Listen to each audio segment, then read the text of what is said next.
ride by Jose? By 7, New Bomb, Jose Ortiz, Kelly Breen, the pace going in with the favorite, who figured to be right up there in the mix with Dream Bigger. They heat up front. Pace was legit up front. The horses vying up. They paid the price, and it was the horses from off the pace running 1-2. Yeah, you know, Jose made the critical choice was he broke on top. He was in front. He let Johnny Velasquez in stage left go to the front end. He knew Dream Bigger was the speed of the speed, but he also probably knew Dream Bigger's not going to pass horses because he was not in front. Let me take back, let those two horses go at it, and he's just showing New Bomb the crop, and it's over. Over and then some. 3-6-1-5, New Bomb. Speightstown 3-year-old colt, down next stable. Winning owners, Kelly Breen. We'll have those results and reaction after that easy win. Back-to-back runaway wins here in the first 2 dirt races at Saratoga. And on this Whitney Stakes Saturday, it's also harness racing's greatest day. The Hamiltonian is back. First Saturday in August, after all. Tonight, live coverage from the Meadowlands, the Hamiltonian, about 15 minutes or so after the Whitney. Stay tuned.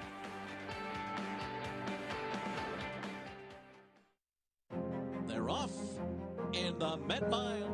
A 45 1/2 mile around the far turn, and Frosted is right in behind. Frosted has gone on by, and he has exploded. He is absolutely blowing his competition away. Oh my goodness, look at Frosted today. Frosted's 10 in front. Frosted is absolutely rocked in the Met Mile. Need help in finalizing your picks for the next race? Check out the Track Master selections provided by Equibase on every U.S. thoroughbred and harness track on Naira Bets. Use these selections to get quick expert advice from professionals in the business. Check out the thumbs up graphic next to the pick and the wager pad and scroll down for more details on the horse. Track Master selections available on Naira Bets and the Naira Bets app.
Welcome back to Saratoga Live, brought to you by Naira Bets, where you can bet any track, anywhere, anytime. Get started at nairabets.com or download the app today. As race 3 today at Saratoga was all about New Bomb, and I'm pleased to be joined by his trainer, Kelly Breen. And Kelly, 3rd start in your barn for this horse. Certainly a tremendous effort today. What was the turnaround? You know, he just got in a really tough race last time. You know, there's horses that beat him are going to go on to bigger things. And hopefully this horse will go on to bigger things. But he didn't break well. It was a big field, a field of 11. You get a smaller field. He got in tight a little bit, and then when Jose Ortiz got him outside, he got to getting his confidence back, he kicked it in. He really ran a big race. Coming up a little bit later in the Saratoga Derby, you have Yes This Time. He has been on a roll. Really nice, neat horse, and I guess for the last 5 times, he doesn't know what it's like to lose. So they got an invitation to run for $1 million. I called up the owner. I said, we got an invite for $1 million. What do you want to do? And we're here. You know, I know we're a long shot, but he's doing well. Looking forward to seeing him. It was fun to follow him in Florida, but he's one of the live chances you have moving forward. As you said, you are 4 wins away from 900. That's an exciting milestone. I think we're down to 2 wins. I think we're at 898, something like that. And hopefully this weekend, we got some more live horses at Monmouth, a couple horses in here for next weekend. So it's another, you know, momentum, a little feather in my cap, but and it's nice to get this close anyway with a win in Saratoga. Absolutely. We look forward to following. Here's to many more, Kelly. Congratulations. Thank you. Trader Kelly Breen, another one on the brink of a milestone. Lafitte and inching closer here with New Bomb today. Like, what's going on? I can't keep up. Steve Asmussen chased for history, becoming North America's all-time leading trainer. Chad Brown, his 2000th yesterday. Kelly Breen on the brink of a milestone as well. And I don't know how many winners he's trained that were easier than that one, and how easy New Bomb made that look. You know, I think Kelly's underappreciated because he's been at Monmouth in New Jersey so many years, and it took him a while. It's sort of, obviously Tom Amos has won a ton of races, but Tom will admit it took him a little while to learn how to get the horses up here earlier and ship them up here, and Tom's having a monster meet. I think Kelly's starting to learn that, and he's gotten better and better at these meets, and he's been rolling out some nice runners. What'd you get for your exacta? It's a little weak. Huh. Expected a little bit more. Here's what happened, and I saw you pound it on your phone over there. Busted. Absolutely busted. So yes, between the Whitney later on, the 3 Grade 1 races, Standard Good Racing, Hamiltonian, and so much between now and then. The 4th race here at Saratoga. Take a look at the field for this maiden special weight event. 1 mile in a turf course, 3-year-olds and older. Take out number 4, Gold Panda. Do you have a opinion? Strong opinion? Well, I mean, the 5 Ruse here is the horse to beat, just on paper alone. Got Lasix for the first time. I know the gelding is 0 for 7 lifetime, but of all the horses that have run, he's the horse to beat. Now you have Sportini from Michael Stidham, and you got a first-time starter for Chad Brown, Shutters, the 9. I think that's the horse that's going to take all the money. Peter Brandt owned first-time starter for Chad Brown, working on his next 2,000 wins here. 2,000th victory yesterday at Saratoga. Standard Racing, what a huge, huge night. First Saturday in August, and the Hamiltonian live coverage from the Meadowlands tonight after the Whitney with $1 million purse. The Hamiltonian on Saratoga Live. Jessica Otten on site with a closer look at today's main event.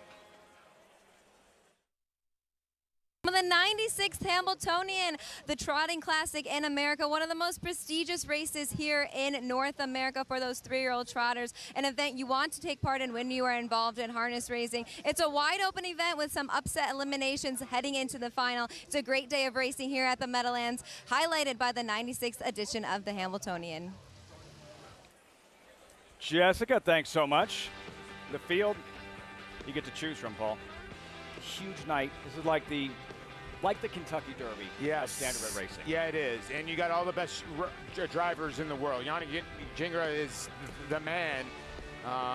Dexter Dunn is a New Zealand sensation. Andy Miller's been doing this for a long time. Scott Zeron, that's Timmy Tetrick, a lot of guys. Brian Sears still got the best name ever. I always wondered why standard-bred riders have nicknames. He's called the Bionic Man. I don't know why the jockeys don't have some nicknames. That'd be pretty cool. Angel Cordero was talking about Todd Pletcher's nickname yesterday, El Duro. El Duro. Yeah. Strong one. Yeah, strong one. Angel Cordero, who won a million riding titles here at Saratoga and won multiple Whitneys as well. That's the marquee event this afternoon.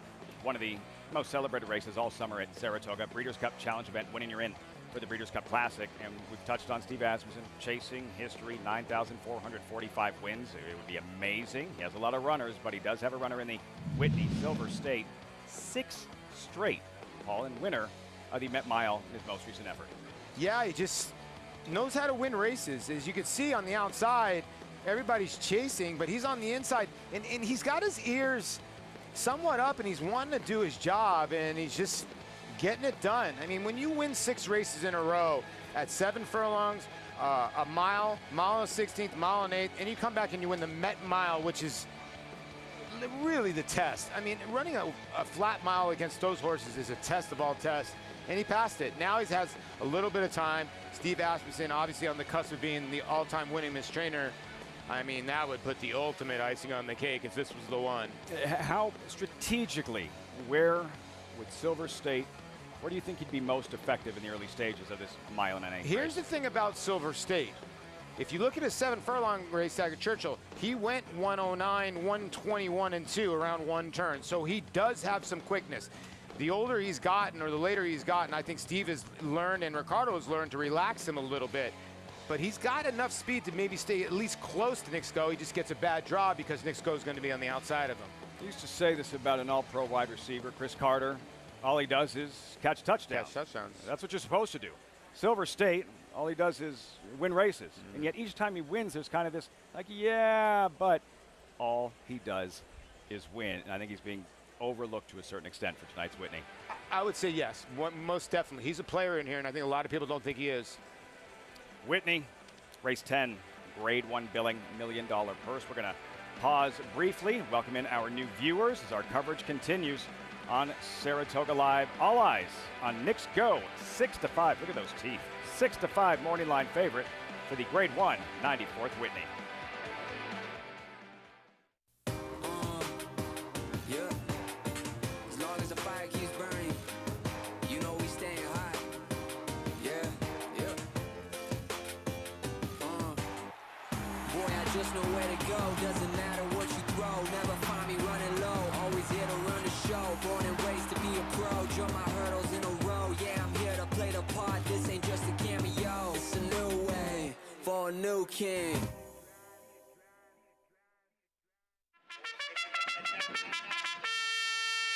Monmouth Park's summer season continues with live action Friday to Sunday. Home to full competitive fields and big paydays, Monmouth Park has returned as a place to profit. Average win payout up 44% in 2020 versus 2019. Average favorite price up 26%. Races won at odds on down 22%. Looking to make money this summer?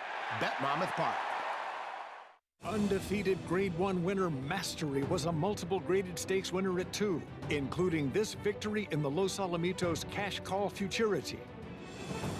At 3, he sizzled in the San Felipe Stakes. Now his progeny are bringing top dollar in the sales ring.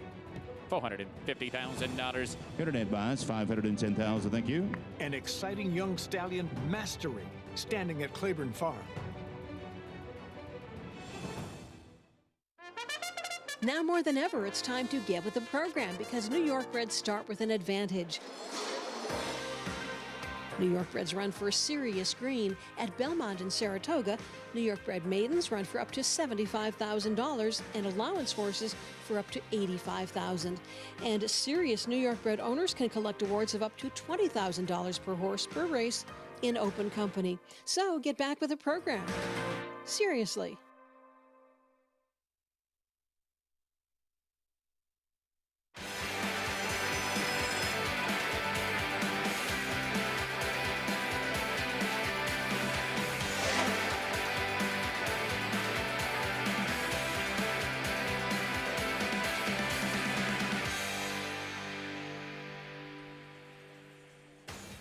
It is the August place to be on one of the best days in August to be here. Whitney Day at the Spa, named in honor of the Whitney family. Mary Lou Whitney, the queen of Saratoga. If not for her, would we be here today? From a queen to a princess with Skydiver, racing royalty. Last year's champion 3-year-old filly. She's defeated the boys before. Can she do it again?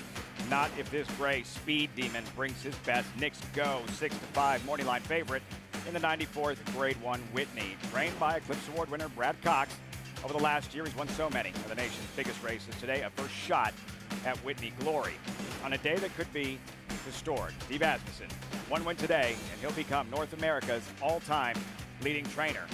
Could happen in the Whitney. It's possible. Asmussen to unleash that cold Silver State. He's coming in hot. Winner of 6 straight races. So many great storylines. Stellar day of thoroughbred racing, and great to have you with us on Saratoga Live, brought to you in part by America's Best Racing. For the love of the race, visit americasbestracing.net today. On Whitney Day, Sea Hero. There's a statue in the pink flowers. Sea Hero, Kentucky Derby winner in the early 90s. Travers winner here at Saratoga, all part of the celebration, the tradition, one of the biggest days of the summer at Saratoga. Welcome everyone trackside. I'm McPeek Pinkai. Again, this is one of those days you wake up just thrilled to be a horse racing fan, much like on the morning of the Derby, Preakness, Belmont, Breeders' Cup weekend. Run Happy Travers in 3 weeks. The Whitney here at the Spa. It's the history, it's the prestige. The name, the Whitney. Some of the best older horses in the country. A grade 1, field of 5, running 1 1/8 miles, that $1 million purse, the 94th renewal, a little bit later on this evening. And it's not the only grade 1 race on the afternoon. 5 overall stakes races. There's an all-stakes pick 5. Get started with the Lure, Fasig-Tipton Lure. 3 grade 1 events. Longines Test, prestigious sprint 3-year-old fillies. Turf Triple continues. Grade 1 Saratoga Derby. Bolshoi Ballet, dangerous. And the Whitney, post time, 5:48 Eastern. Welcome in my co-host, Paul LaDuca. That fast gray horse is the favorite. Knicks go 6 to 5 in the morning line. Why is he the Whitney favorite going in? Well, because you hit it on the head when you were doing it, talking about him. He's a speed demon, and that's his weapon. And Joel Rosario, who will be aboard on the jockey, is going to try to do what he did in the Cornhusker at Prairie Meadows, open up and improve his position. He's the type of horse that does not want to be a pack animal. And what I mean by that is there's 5 horses in this race, and horses tend to be herd animals and pack animals. He likes to be by himself. He's more comfortable when he's out like this by himself, running free, and there's nobody pressuring him. So someone's going to have to put the pressure on this gray because he is fast early and he's fast late. One pitfall he has to avoid. What's the biggest obstacle Knicks Go has to overcome? I think the brake's going to be key so that the jockey Joel doesn't have to use a lot of energy early, number 1. And then 2, I think just let him run his race like he did in the Cornhusker. Just let him go. You have a small field. Sometimes it will get bunched up. I think the tactic should be go. Try to open up 4 or 5 on this field and try to take the courage out of the rest of the horses, because you have a horse in Silver State that's looking for 7 in a row. You got Swiss Skydiver, the filly, who's got more heart than anybody. By my standards, brings his lunch pail every time, and Maxfield might be the most talented. You mentioned something very important, the break. Remember what happened at the start of last year's Whitney? Tom's d'Etat, heavy favorite, lost all chance at the break. So that's the field, the Whitney. And if you're just joining us, welcoming in our viewers on SNY, get involved. Play today, sign up, get this $200 deposit match bonus. New members use promo code SPA200 when signing up. Earn up to a $200 deposit match after their first deposit. Bet any track, anywhere, anytime. Join now at NYRABets.com to earn that $200 deposit match. Undercard continues. Horses in the paddock for race number 4. Paul had the exacta in race 3. Still feel like he got a little shortchanged. We'll see what kind of damage Paul can do here in this New York bred maiden affair, 1 mile on grass. We welcome in Acacia Courtney, somewhere in that packed paddock, standing by with this race 4 paddock report. Tried to find a nice shady spot, Lafitte, but we'll start with the number 5, Ruse, who has had quite a few chances already, though he has run some good races. He is typically the type that is very energetic pre-race and really on his toes. I think it may even be more of that today than I've seen in the past, or at least versus my notes from last time out when I was in the paddock for his race. He wears short cut blinkers, shadow roll, that piece of fleece over the noseband, cotton in his ears to muffle the sound. A lot of equipment on him to try and keep him focused, and 2 handlers with him as he's been sharp, really on his toes throughout here in the paddock, and a little bit tricky to get the tack on as well. Again, he's typically an energetic type, just it's very warm out today, and he has probably been even a little bit more revved up today than at least he was last time, as he just turned back slightly to the mile and 3rd off the layoff. Very fit. The question is today going to be the day for him to break through? A second-time starter is the 8 Big Castle. I'm a little bit intrigued by this guy at a price, who I think really needed that race. He's a big, solid son of Painter, and first thing I wrote when he came into the paddock was so pretty. He's just a beautiful looking type of animal, and I think one that physically will have really benefited from that start under his belt and faced a nice horse in Ranger Fox when he was kind of in that chasing position. Definitely turf meant, and will appreciate getting some more ground to work with too, as he did debut at the 7 furlongs. A first-time starter is the number 9 Shutters, who could just be potentially a likely alternative to some of the other ones who have had some chances, debuting for Chad Brown. Out of an unraced mare, however, that purchase price at the Fasig-Tipton New York bred sale 2 years ago for yearlings was $115,000, and the second dam was Esquina, who was a Breeders' Cup Distaff winner, very, very good dirt distance horse. However, the sibling of this colt is Nantucket Red, who won going along on dirt as well as on the turf. Massive flat hoof on this horse. He looks like a turf horse. He's got a lot of size to him too, and looks like he'll even run longer than this mile, but he's very well prepared for his debut. A touch vocal, a little bit distracted when first coming into the paddock, but once getting the tack on, he's settled down nicely and just looks like he is ready to race today, Lafitte. Handicappers think so, Acacia. 2-1 with 10 minutes to post. Shutters, Irad Ortiz, and the two-tone Peter Grant Green and his trainer Chad Brown celebrated a milestone yesterday. Big day for trainer Milestones. Brown's 2000th win in the nightcap with digital software. Now, time for Brown to start working on his next 2000. Unveils first-time starter Shutters in the 4th.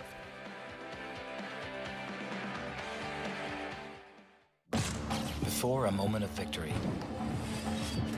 there are the hours before post time. Months of training and years of work.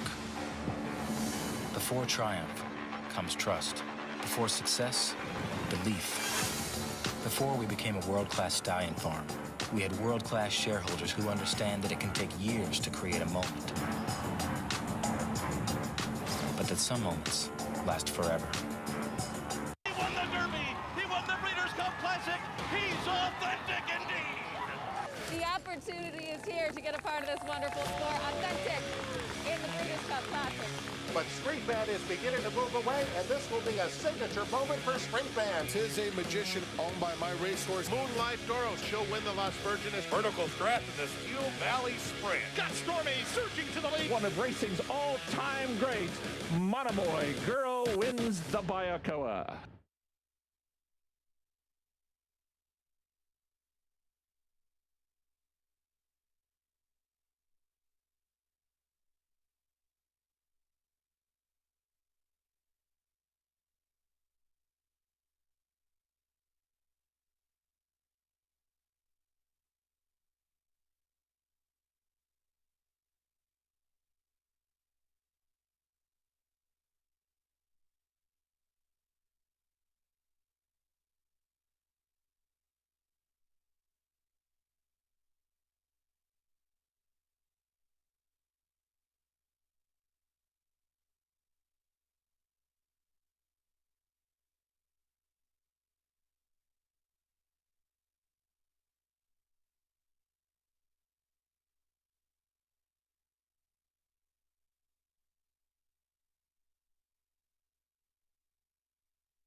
Great to have you with us on Saratoga Live.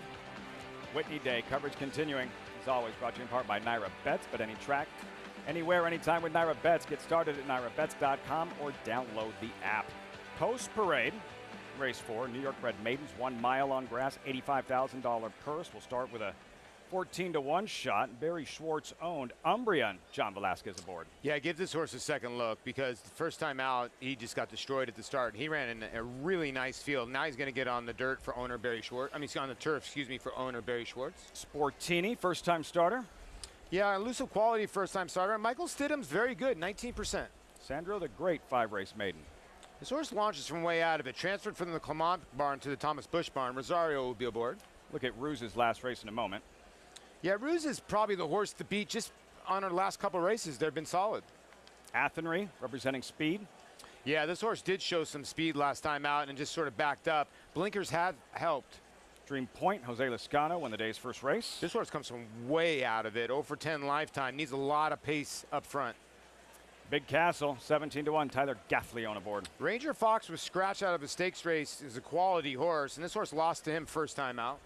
And the favorite, first-time starter, Shutters for owner Peter Brandt, Chad Brown. Well, you got to love that this horse has been working at Monmouth, and then Chad brought the horse over to Saratoga and got a work over the Saratoga turf training track. Ortiz brothers will be side by side in the starting gate. Hot doctor for Linda Rice. This is the horse I did not know what to do with. Off the claim with Jeremiah Engelhardt to Linda Rice. Son of Freud out of a Warfront mare is going to go around 2 turns for the first time. Field for the 4th. These New York bred maidens going a mile. 3-year-olds and older. Another look at Ruse. Dylan Davis aboard, riding well. Won a race yesterday, and he's been aboard Ruse for his last pair, Paul. This was Ruse's most recent. Nightcap opening day. Ruse is on Athensry's heels. Dream Point far back, and they'll all come up a little bit short on this afternoon. Otherwise, they would be here today.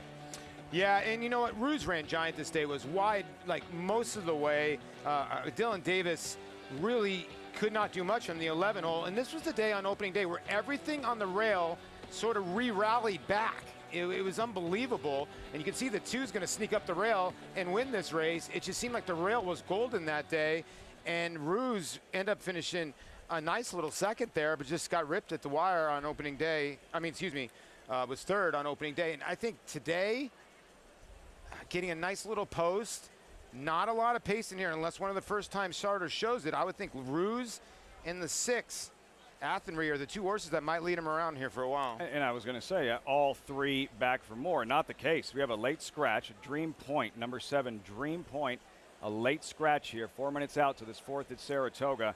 You saw him in closing. There's a look at Jose Lezcano.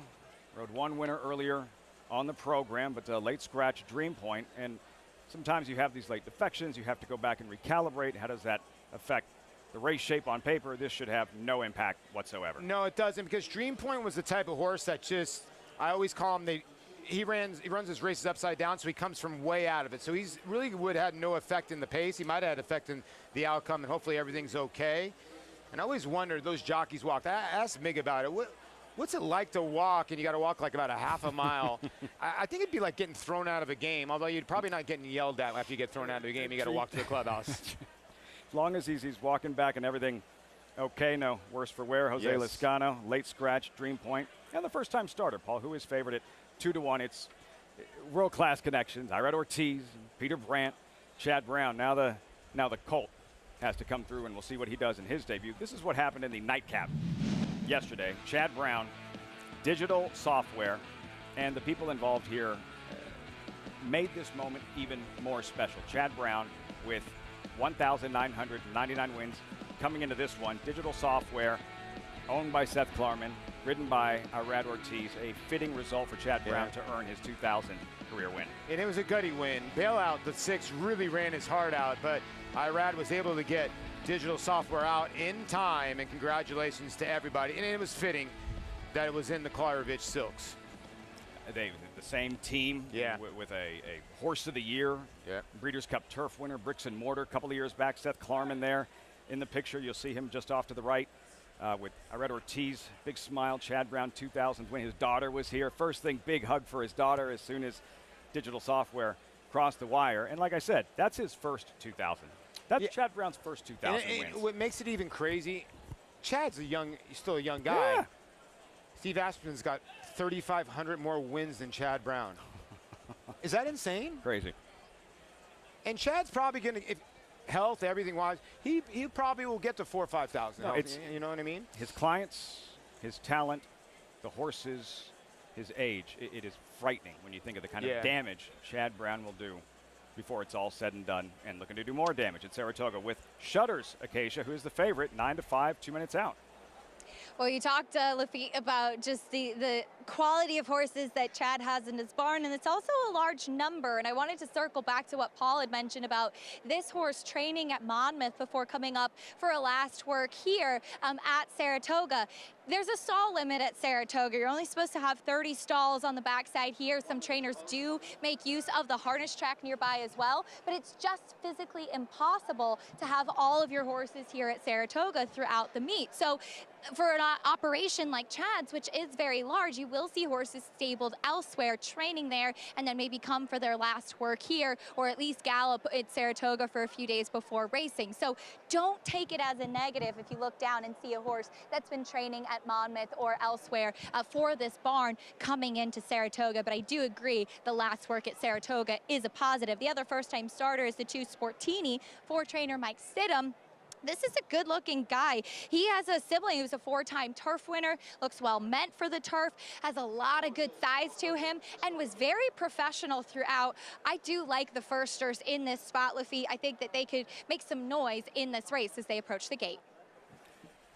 Fresh faces, Acacia. Shutters the favorite. Sportini, the first-time starters here. Primed, and see what they do in their debut in a moment here, Paul. Yeah, I'm in agreement with Acacia. You look at the racing form, the 5 is the horse to beat. The horse has gotten bad trips at the 11 and 12 hole. The 2 and the 9 are the unknowns. Now, if you find somebody else, I thought the 3 and the 7, even though the 7 scratched, the 3 to me was the dangerous horse. Second time in the Busch barn, blinkers go on, so a little bit of change there. But listen, it's hard to turn down Chad, especially in this type of spot where there's not much in here. These first time, these 3-year-olds and older, these maidens, New York bred maidens. Sandra the Great, who you touched on with Joel Rosario, a date with Knicks Go, 6-5 morning line favorite for the Whitney. And for Shutters, it's a first time start. As far as tactical speed, style, we don't know. We've never seen him race, so it'll be interesting to see what Irad Ortiz does from that tricky post, going a mile here on the inner turf course at Saratoga. Shutters, the favorite, 8-5 now for Chad Brown. Again, working on that next 2,000. Post time for the 4th, live from the spa. John Imbrial standing by. They're all in line. Got it. And they're off. It was a hesitant start for number 8, Big Castle, and he trails. Ruse is out for the lead. Athenry up on the outside to challenge. Umbria is down at the rail and racing in 3rd. Hot Doctor on the outside is in 4th, and it's Sportini in 5th, followed by Sandro the Great in 6th.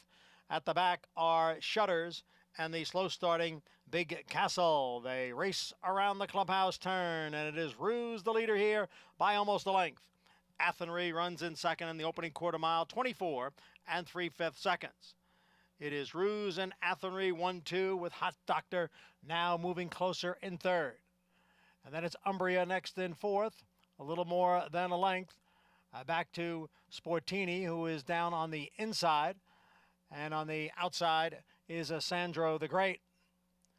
And then comes Big Castle, and Shutters now trails. The half went in 48 and 3/5 seconds. It is Rouse with the lead, Ruse with the lead, and Athenry is running in 2nd. Ruse in front by a length. Athenry in 2nd by 2. Hot Doctor is next in 3rd. There's Sandro the Great now making a move on the extreme outside. Umbria is down at the rail. They come off the turn and enter the stretch. It is Ruse and Athenry. They've been 1-2 right from the start. Umbria is next in 3rd. Sandro the Great on the outside in 4th. And it is Ruse who is roused to the lead here to extend the lead. Ruse in front, then Sandro the Great and Umbria. Ruse is the winner in front-running fashion. Sandro the Great 2nd and Umbria finished 3rd. Graduation day for Ruse, and Dylan Davis wins on back-to-back days. Ruse closing it 5-2, Paul. Paul locked in exact in the last race. Pegged this one as well. Ruse in the 4th. The horse won this race out of the gate. We got to go back to the beginning. I mean, he dropped anchor 10 steps out of the gate. It was a great ride, first of all, by Dylan, because when the horse broke so sharply, he was like, okay, You want to come after me, come after me. It looked like the 10 was going to, but like 20 yards out of the gate, Dylan already dropped his hands, and Ruse was relaxed the whole way around, was able to cut 24, 24, 24, 24. That's as great as you can get, Lafitte. If you can get a horse that just can clip off 24s all day, you're going to keep on going. That's the result. Dylan Davis, Ruse, back to the start. What'd you see? Well, watch the start. I mean, the horse breaks so well. Now watch right now. He breaks so well. Watch him drop his hands. He's got the lead, and he goes, oh, I'm taking back right now. He's already got the horse in front. He's already got the ears up. And the 6 decided, okay, let me lay off. I'm not going to challenge. And Dylan said, okay, I'm in no hurry. And when you see your horse's ears like that going around the first turn, you know you're going to have some finish left. Manny Franco had an option. Apply more pressure or just stalk. Wait, the more conservative approach. Now Franco tries to engage Ruse. Franco on Athenry, but Ruse runs away from Athenry and everyone else. And you thought Sandra the Great had some positive angles coming in. Bang up second place finish to complete the exact at 10-1. Again, look at the 3 and the 5. Been trying to talk about this. Both horses ran on opening day where the rail was monstrous. Sandra the Great came from way out of it. Ruse was in the 11 hole. They ran 1-2 today. I can hear Tom Amos now. The ears. Look at the ears. Ruse flicking back and forth as he glided under the wire for the TNJ stable. Timothy Hill's winning trainer. Dylan Davis, Ruse, the favorite. Paul Shutters. No speed, no tactical Nothing speed. really, huh? Red Ortiz got him to the rail, far back. You're waiting for him to start picking up momentum, passing. Nothing. And Sportini, too. Sportini was part of the early pace a little bit, showed a little bit of speed with Louis and sort of backed out of it. But you're right. Shutters, Irad was trying to get him involved in the back. And with the slowest pace, and when Ruse got away, I was like, man, it's going to be really tough for this 9 to circle this whole field, considering Sandro the Great is a horse that comes from way out of it. Umbria, I thought, ran a solid race, too. But, yeah, the Chad Brown did not fire at all. Shutters, maybe another day. Just one race. Yeah. Look forward to seeing him return. Shutters, non-factor on this afternoon. Ruse was a major factor and an impressive victory to graduate, break his maiden in his 8th career start. 5-3, 1-8 results when we return. And trainer Kenny McPeek. Anyone, anytime, any place. That's been the approach with his champion filly. But not much has gone to plan this year with Swiss Skydiver, and it's led to this, another shot at the boys in today's Grade 1 Whitney.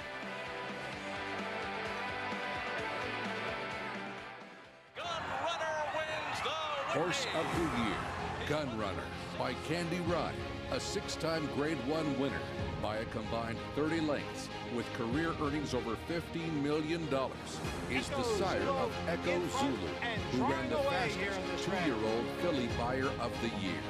Echo Zulu is one of 9 first crop winners, the leading freshman sire, as well as the leading sire of 2-year-olds. Looking for excitement? Race to Twin Spires, where you can take advantage of our $200 new player offer right now.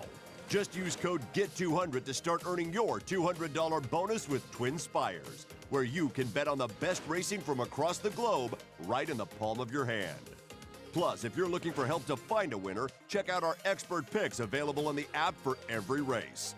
Twin Spires. Download the app and bet today.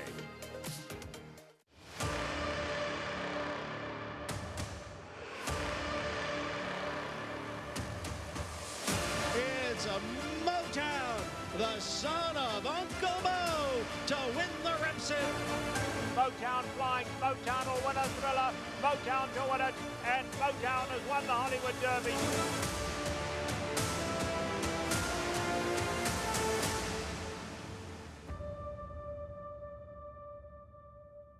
Racetrack Television Network brings you every race, from every track, on every screen, every day.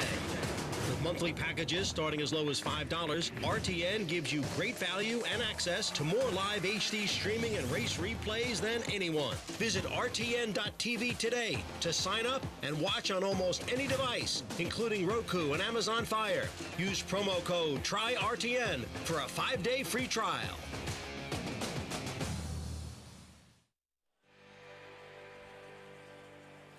You're watching Saratoga Live. Live look in the paddock. 2-year-olds coming up next in race number 5, but still some housekeeping. Race number 4, where you watched Ruse breakthrough, first career win. Big smile, Dylan Davis. Riding well, Paul. No, he is. Dylan's had a couple wins in his last couple races. He had a big long shot on the turf that came rolling late, but he's been riding very, very well. And like I said, this race was won right out of the gate. Congratulations to this gelding by War Dancer out of the Let Good Times Roll. I've never heard of that sire, but the damn pink tights. I know that myself and Lafitte have never sported pink tights, but they can't see under this. They might have pink tights on now. There you see. And I love the animated jockey. Looks just like Dylan. That one and does. Congratulations. Dylan Davis, 5-2 at post time. Again, Paul had exacta race 3. The winner pegged here, and Sandra the Great, as you thought, might run well. Completes the exacta 10-1. Yeah, I thought Sandra the Great ran really well. I mean, this is a gelding by Empire Maker. That's improving. Improving. Graduation day for him, perhaps before long. You can feel the excitement build as we get closer to the main events and the 3 Grade 1 races still to come. Longines Test, Grade 1 Saratoga Derby, and of course the main event, the Grade 1 Whitney. First, right back to the winner's circle, Dylan Davis standing by with Acacia. Certainly happy Dylan Davis with a horse that he knows quite well, having ridden him the last couple of times. And Dylan, Ruse is a energetic sort, we'll put it that way. How do you channel that on the racetrack? Well, you just have to be very quiet. He knows what he has to do today. He just got a lot of energy in the paddock. I stayed with the pony just to harness his energy a little bit and save it for the race. He broke very well, comfortable, and usually he has a little stalking trip, but he was able to get the lead today, which I was happy with the harder firm. And then I just had to get busy on him a little early there at the half-mile pole, just getting going, and 3/8 pole, I was really getting into him. He's just a nice, steady, moving horse. He doesn't have a big acceleration, but he's able to hold off those closers once I got my run early, which was nice. It really did seem like the race was won at the break. He broke so sharply, and when you don't have pressure immediately and you feel your horse able to settle, what kind of feeling is that? That was great, yeah. Just because he was feeling so well, to be able to get him to relax on the backside was a big key part of this race. Now, it is a warm day out today, and something you and I were talking about. They have hoses everywhere for the horses, too. What are some of the steps that U.S. riders have to take when we do have weather like this where it's hot and humid? Sure, just maintaining my energy and, of course, putting 100% out there on the track. But when you go back to that jock stream, you get a nice ice bucket to cool off with and rinse off, and AC room, which helps a lot. And just trying to get your breathing back and ready for the next one. They give enough time in between races where you can get a breather and get ready for that next one. Well, you were ready for this one here. Ruse, a nice win. Dylan, congratulations. Thank you. Thank you. Jockey Dylan Davis, who we've been seeing more and more of here in the winner's circle in New York. And first and foremost, Lafitte, these jockeys are athletes. You heard Dylan talking about some of the steps that they need to take to look after their bodies today, too, as it is a very hot day. Paul here nodding. He's like a dog days of summer. Well, listen, I've been there with Dylan Davis. I tell everybody the best medicine is ice, and when you can get into an ice bath at any time, you got to suck it up for the first couple of minutes, and you better make sure you put some stuff on your fingers and your toes. But what he's talking about, it regenerates the body, it cools down the body, and it basically starts healing some of the stuff, and will get the blood flowing when the ice starts wearing off. But if you can stay in there for 15 minutes, it's magical. Oh, that catcher's gear, whew, brutal. Dylan Davis, sharp ride, riding well here at Saratoga as we move forward. Always exciting. Spendthrift 2-year-old race of the day in these freshmen at Saratoga. Potential future star? Yeah. We'll see. $100,000 purse.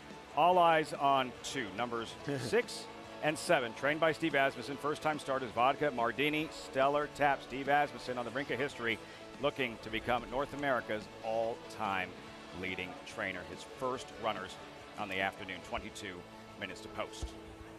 Oh, we know how difficult 2020 was on everyone. For one very special filly, though, 2020 was a magical campaign. Swiss Skydiver wound up a champion, a 3-year-old filly champion. She won the Alabama here. She beat the boys in the Preakness. But that was last year. Here in 2021, things have been very different. Kenny, we're here at Barn 86, where your horses are stabled. And obviously, this is where the barn was under quarantine for that equine herpes virus outbreak. And that's how this meet for 2021 Saratoga started for you. Talk to us about how you heard about that news and how you had to alter your plans in the aftermath. The first call I got on it was the night of the 16th, which was opening day, that there was an issue, and it wasn't with a horse of mine, it was with a horse on the other side of the stables here. And the protocols are 21 days. So how do you work around that? I mean, you brought horses here that were ready to run, and you had some big spots pointed out too. I mean, this is a meet that everybody points to. How do you alter plans now? Well, we just had to back off a few groups of them. We had to reschedule once we figured out what days we could race. Like I said, that's been a bit of a moving target. We're dealing with it, and we're going to make the best out of it on the other side of it. One of those big plans that had to be switched, Swiss Skydiver, was pointing to that Chuvy to look at the personal ensign. Now, as a result of this quarantine, going to go against the boys in a Whitney. Why did you think, were there other options for Swiss Skydiver when you had to change plans? Why go in the Whitney? The Whitney's, it's the distance that she wants. You know, look, she's going to get a weight break.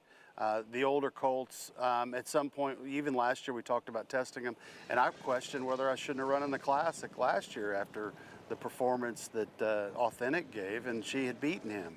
So, you know, look, it's is it ideal? Is it exactly what I wanted to do? Not particularly, but I've never been too scared of trying, especially when a horse is doing well. What about this season for Swiss Skydiver? How frustrating has it been? Because now she's not raced since mid-April. I know you wanted to run her during that Belmont meet, spiked a fever, I believe, so had to stop there, and now this happens. So the race at Oaklawn, actually, I'm going to take the bullet on that. I shouldn't have run her.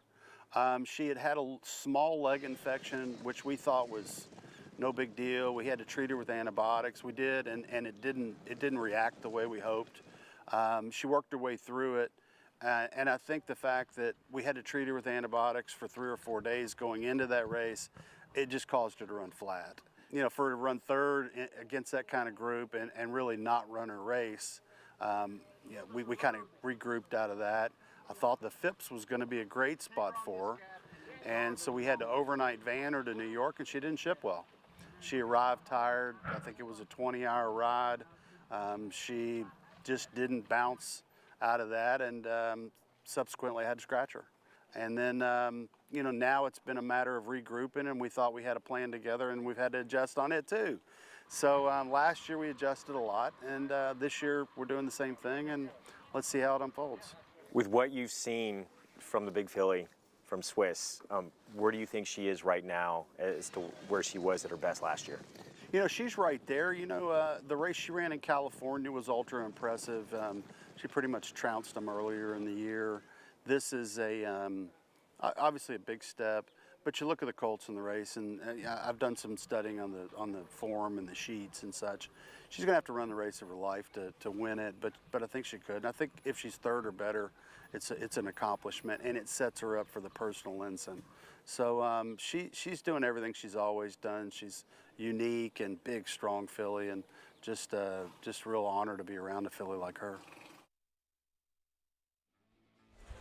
Really good stuff, Greg, with Kenny McPeek. Greg Wolf will be on the show a little bit later on this afternoon. The field for the Whitney Breeders' Cup Challenge event. Win and you're in for the Breeders' Cup Classic. For more on Swiss Skydiver, assistant to Kenny McPeek, Francis Gimento. One thing that I have to say about her is that the intelligence, the mentality is there. She's just different. And you can't, there's not a certain thing that you can describe, but I think the intelligence is one of the biggest key assets. You know, when you have somebody like Red Ortiz coming off the horse and going, wow, you know. He looked like he was pretty excited. Yeah, he was very excited. So I think, and of course now, you know, he's going to be riding her in the Whitney. So she's done everything right. And so if there is an opportunity to beat the boys, I think she can do it. She's done it again. We have seen that. As you look at the colors represented, the owners represented in the 94th edition of the Grade 1 Whitney, but that's the question. Paul, what is it going to take? Are we going to see, can Swiss Skydiver reach back and find the stuff that made her a 3-year-old filly champion? Her run here in the Alabama, beating the boys in the Preakness over Authentic. She's gonna have to run that race and maybe more. I mean, I know Authentic was horse of the year and he's a good horse, but you're running against 4 really good colts that all have different styles. You have a horse in Nick Sco who goes right to the front end and takes it to you. You have a horse like Maxfield that's got that big long stride and will stay wide and tries to stay out of trouble.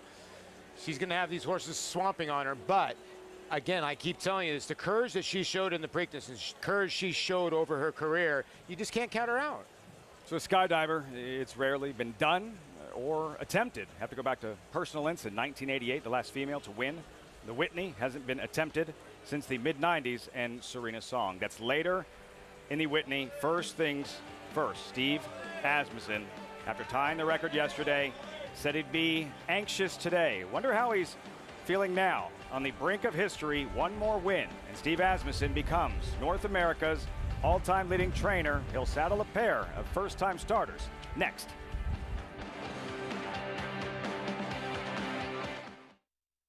A Grade 1 winner on both dirt and turf, War of Will became a classic winner with this victory in the Preakness Stakes. This year, he added turf credentials to his resume with a determined victory in the Grade 1 Maker's Mark Mile, a winner and Grade 1 placed at 2, multiple graded stakes victor at 3, and Grade 1 winner again at 4. This son of War front has proven his class at every level. A classic winner with a stallion's pedigree. War of Will, standing in 2021 at Claiborne Farm.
Special day at Saratoga, could be a historic one. Welcome back.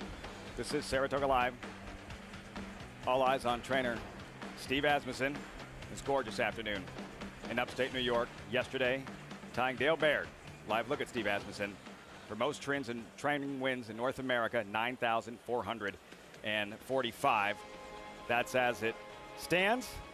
Again, the magic number, 9,446. Will we see it today? Cue the trainer profile animation. Steve Asmussen, signature moments. Saddled his first career winner, Victory's Halo, 1986. Following year, first stakes winner, Scout Command, 2007, first Classic, Curlin in the Preakness. That fall, first Breeders' Cup win, Curlin in the Classic. Following year, Asmussen recognized as North America's outstanding trainer. 2009, Rachel Alexander beat the boys in the Preakness Stakes. Same year, Eclipse Award number 2. 2016, Asmussen wins the Belmont Stakes with Creator. All adds up to a Hall of Fame career. Steve Asmussen inducted into the National Museum of Racing and Hall of Fame. What a career thus far, Paul. Steve Asmussen, it's gotten to a point where it's easier to list accomplishments. Yep. Things he hasn't done as opposed to what he has done. And this is next. It's just a matter of time until he becomes North America's all-time leading trainer. And it looks like he got a fresh haircut there, Lafitte. Usually he's got the flowing locks going. He had it way down. And listen, he's got a smile on his face. I think he's got 2 first-time starters here in the 6 and 7 that can run. I think just like anything else, if you're reaching a milestone, you want it over yesterday, because you can imagine the anxiety that he's got just to get this over with. And when I went into talking to him, he's like, listen, I know I'm going to be the winningest trainer, in North America, but you know what? I still need that 1 win, and he's going to chase that Kentucky Derby. That's the one thing he wants to. Doesn't look anxious to me. Looks very comfortable. All smiles here as we say hello to Maggie Wolfendale for the first time this afternoon for this Race 5 Paddock Report. Maggie. Well, before I get to the horses, Lafitte, my observations looking at Steve Asmussen is he is loving this. He is enjoying this ride to become North America's all-time leading trainer. Will he do so here? If he does, he's going to have to overcome a horse with experience that is taking a lot of money, and rightfully so. Number 2, Brigadier General, is a horse that ran very well, albeit behind a Steve Asmussen horse first time out in Gunite, who dominated on the front end. And it wasn't like Brigadier General broke slowly, actually broke quite all right. And then we saw John Velasquez kind of asking him and niggling the whole way, but he responded the whole way. And for me, for a horse that debuted going 6, the step out to 7 should not be a problem. As an individual, physically, he is very impressive looking. And actually what I like most is his work coming in here. 59-4 over the Oklahoma, in which he was not, he was by himself. Usually we see these young horses with a workmate. He did it all alone. The rider just maybe shaking the reins at him a bit, and he was so fluid, so arrow straight. A really impressive workout for Dallas Stewart heading into here. Now on to some first-time starters. We'll take a look at number 5, Big Skipper for Chad Brown, a son of Arrogate, who has yet to have a 2-year-old winner, but that is not surprising. Arrogate was not the horse he was until late in his 3-year-old campaign. So I'm not surprised we don't see any of these Arrogate babies being precocious, but Big Skipper, I think, at least debuts at a favorable distance for him because he's very long, leggy. Now, Chad Brown obviously knows what surface his horses want to run on. I will say this guy does have a turf hoof, though. Very laid-back disposition. Looks as though he's very fit heading in here. I'm just a little put off by what we've seen from the Arrogate babies, at least as 2-year-olds. Moving on to one of 2 Steve Asmussen horses. I'll look at the son of Bernardini and number 6, Vodka Mardini. And this one out of Hot City Girl, who was a multiple New York bred stakes winner sprinting. Found it interesting they debut him here going to 7. It might be actually the perfect middle distance because he does not necessarily look like his dam, who also was the sister to La Verdad. Very nice sprinter for Linda Rice and Lady Sheila stable. He looks like a horse, looks more like Bernardini, comes in here fit, incredibly classy acting, really strong too. I like him probably most of the first-time starters. The board would hint at that as well. Moving on to number 9, Emma Kali. I'm not sure if I'm saying that right, but he, in his last workout for Bill Mott, led first-time out winner High Oak, and he was having fun out there, and he was going better than that experienced workmate. I love the way this horse moved in that last workout. He's very laid back here in the paddock. Yes, Bill Mott's horses do tend to need a race, especially the young 2-year-old colts, but I'm going to watch him with interest. His number 10, Predicted, possibly has the most intriguing pedigree, a son of Tappet. The dam won first time out. He is a fool to Sweet Loretta, who won our Schuylerville and the Grade 1 spinaway here for Todd Pletcher. Going out for Tony Dutrow, he seems like a horse that maybe lacks a touch of focus here first time out. Does come in here very fit. I love the 7/8. He is a horse that looks as though he wants to run all day long, Lafitte, as they are hitting the track. Great stuff, Maggie. Insight, these 2-year-olds, several first-time starters, and for that gentleman, Steve Asmussen, victory here would become North America's all-time leading trainer. Paul, yesterday, terrific trainer. Mark Casse, well-deserved, inducted into the National Museum of Racing and Hall of Fame. He's won over 3,000 races. That's a lot of races. 3,000. Lot. 9,445.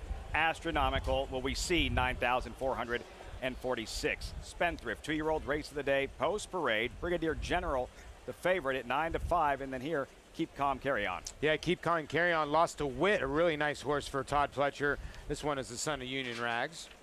Martini's Moonshine. Well, Tom Amos been on fire. This horse caught a sloppy racetrack for, so this horse is ship up to Saratoga. I would think Tom thinks a lot of this son of Malibu Moon. Good luck, Tom. There's Big Skipper. Yeah, an air gate colt. And like Maggie was saying, the air gates might take a little bit of a while. We lost them too soon at 8-1. First of two Asmussen runners, well-bred Vodka Mardini. They're side-by-side. Stellar Tap also for Steve Asmussen. Yeah, they've both been working great, Lafitte. I don't know which one's better, but I think one of them's going to fire a big shot today. Would be fitting with Ricardo Santana aboard, all the success he's had with Asmussen over the years. There's Imminent Storm, first-time starter for Hall of Famer Shug McGahee. Yeah, Shug won the first race on the card today. He's looking for a double. This great colt by Flatter. I'm okay, Lee. Maybe that's how it's pronounced. You'll see him shortly. Predicted first, Javier Castellano. Yeah, Predicted. Predicted is the son of Tappet for Dutro. Now, Imo Cali is actually $750,000 purchase. Not an easy light purchase here. And if you look at the will pays in the pick 5, he's the sneaky one of the outside horse. The 8, 9, and 10 are not getting a lot of money, although the 9 is pretty low in the pick 5 and pick 4 will pays. Spendthrift 2-year-old race of the day, always exciting with the young potential stars of tomorrow. And you add this layer on this day, Whitney Day at Saratoga, where we could see history. We saw the record equaled yesterday. This was race 6 at Ellis Park, Shanghai's Dream, and Steve Asmussen for owner Mike McCarty. That was the record equaling victory at Ellis yesterday. Shanghai's Dream, Steve Asmussen watching here at Saratoga on a monitor. I think it just had to be cool for him. It was a great ride, by the way, by Rafael Bejarano, who got up in the shadow of the wire. But I think that just took the pressure off now that with all of his horses in today, that I got one win in me today, you know what I mean? So instead of trying to get 2 wins today. So took a lot of pressure off. And like I said, I mean, I love his luscious locks. I'm surprised he cut them. Cleaner look. Steve Asmussen, the celebration yesterday, that was at Ellis Park with Asmussen here. He said, every minute of every day, I still feel like I'm in their barn, in reference to his family growing up in Laredo, Texas. They're not here today. We know they're watching. There's Keith, there's Cash, there's Cheryl. I mean, it's the whole it's family. a dynasty in terms of a and you know that, racing family. It really is. I mean, you know that too, Lafitte. We've been around racing for a long time. There's been an Asmussen ever since I was born. I mean, it's unbelievable. And Steve is just a class act too. With his wife, Julie, yesterday. Has 2 in here, does Asmussen. Vodka Mardini, Stellar Tap. That's the favorite, though, here, Paul, in Brigadier General, who does have the experience. Asmussen on his way upstairs, find a spot where he can watch the race where we won't bother him too much. But Brigadier General with the experience in this second-place finish to a very good Asmussen runner, Gunite, in his debut. This was back in the closing day, I believe, Churchill. Yeah, and Gunite, I think, I want to say had experience on him, maybe 1 or 2 races experience on him. And I thought Brigadier General ran a monstrous race, considering Dallas Stewart is the kind of guy that his horses race into shape. You can see that Brigadier General's a tiny bit green there in second place, just sort of like wandering around a tiny bit. But I like that he's, 4 lengths, 3.5 lengths clear of the third place finisher, and the winner's a pretty good type. So Maggie touched on the work in the morning here at Saratoga. It got a tremendous report, so that's why you're getting 8-5. Wandering in the stretch, inexperienced Brigadier General late, but some talent there on display, and for that reason, 8-5 with 2 minutes to post for the Spendthrift 2-year-old race of the day. In case you just turned on the television, just joined us, history potentially for this 5th race, first of 11. Steve Asmussen trained runners this afternoon, and these first-time starters, Vodka Mardini, Stellar Tap. Another look at Steve Asmussen yesterday, discussing what it meant to equal that mark for trainer Dale Baird. Said how anxious he would be today, Paul. That today would be very anxious. He's not showing it, and he has a good poker face. He said, being in horse racing can be unbelievably humbling, but the rewards it gives you can be amazing. But you go through it as a family. That's what makes you close. Yeah, and you have to have that family backing. You got to understand that these trainers have their phones on at 3, 4 in the morning. If something happens to the barn, they got to go to the barn. So you have to have that family power behind you. It's almost like in any sport. They have to have that confidence in you. When Steve's able to travel all around to come back to his family, but he always seems like he's always including them along the way. His sons, his wife. I mean, he's not an emotional guy. I'm wondering when this is going to happen, if he's going to get emotional. At 1,000,000%. with his wife Julie, his youngest son Eric with him yesterday. Darren, camp counselor, drove in from Missouri to catch a flight from Dallas to join his father. Today, of course, his oldest son Keith, who rode Superstock to stakes wins for Asmussen last winter during the pandemic. We check in with Maggie. Taking a look at the other Steve Asmussen horse here, Stellar Tap, who I did not get to in the paddock. Now, between these two, and actually overall with all the first-time starters, I do like number 6, Vodka Mardini, the best here. But number 7, who I'm talking about, the gray son of Tappet, on the bottom side, it is strictly a turf pedigree. All turf for this horse. So I think he does look a bit more turfy. He's very well turned out. He's very well prepared by Steve Asmussen and his crew. And I actually, my man Eric Asmussen is the one I always talk to about the horses, and he said they both can run, and he actually likes them equally. And I know, you know, why am I talking about his son? He's actually had very good opinions with me throughout my time at Oaklawn this winter and here in New York. So, like I said, though, I do prefer Vodka Mardini watching those warm-ups, too. Number 3, Keep Calm and Carry On for Todd Pletcher, does return to the races wearing a bar shoe on his right front. I don't necessarily like that, especially for just a young 2-year-old second-time starter. And plus, sometimes it's all relative to the field they're facing. I thought first time out, he was a bit green, but thought that he would prefer a longer distance than the 5.5 that he got. When he was beaten by Witt, he put in that late sustained rally. He just doesn't look as good as many of these in here. And like I said, that bar shoe has me put off. Imminent Storm, I think, is very interesting. Shug McGahee looking for his second first-time out, a 2-year-old winner today. This one owned by the Phipps stable. Lovely solo warm-up. Really jumped into the bridle quite nicely. The second dam is Storm Flag Flying, the 2-year-old champion, for Shug McGahee. So there's some pedigree to say that this guy could fire early. Now, in the first generation, there has not been much production, but I really like the way that this horse warmed up. Lafitte? Shug gonna spoil the party. For Steve Asmussen, in football, it's Don Shula. Most wins by an NFL head coach. Baseball, Connie Mack. Most wins by a manager very soon. Steve Asmussen will be North America's all-time leading trainer. Will it happen here, right now, at Saratoga? We're about to find out. Post time. For the 5th, here's John Embryow.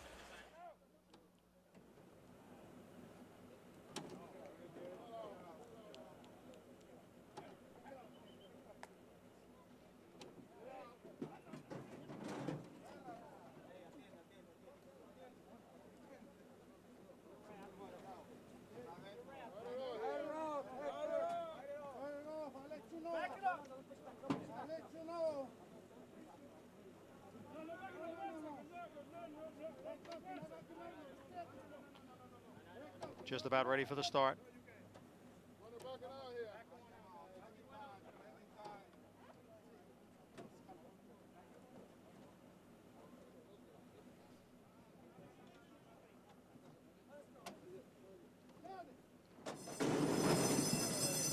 And they're off. And from the outside, it is Immokalee who's going for the lead. And there goes Stellar Tap, who is trained by Steve Asmussen, who's going for the record here. Challenged on the inside by the favorite, Brigadier General. So it is Brigadier General and Stellar Tap. They are right together. Martini and Moonshine runs in third.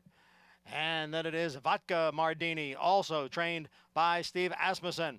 It's a break of 3 lengths back to Predicted, who is running in 5th. Immokalee towards the inside is next in 6th. It's another 4 lengths back to Big Skipper. As the field goes into the turn through a quarter in 22 and 2/5 seconds, Brigadier General and Stellar Tap, they are heads apart. They've got 4 lengths on Vodka Mardini, who is running in third. On the outside is Predicted. Immokalee now gains ground coming through down at the rail. Farther back, it is Martini and Moonshine. And then Keep Calm, Carry On as the field comes off the turn and enters the stretch. And it is Stellar Tap who has the lead here over Brigadier General. Stellar Tap is in front as they come down for the 8th pole. Stellar Tap is the leader. Then Brigadier General and Immokalee. This is going to be a Saratoga memory for the ages with this victory by Stellar Tap. Steve Asmussen is now North America's all-time leading trainer.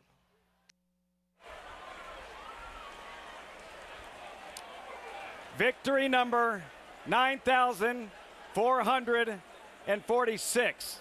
Steve Asmussen just becoming North America's all-time leading trainer. In this moment, surrounded by family, he stands alone.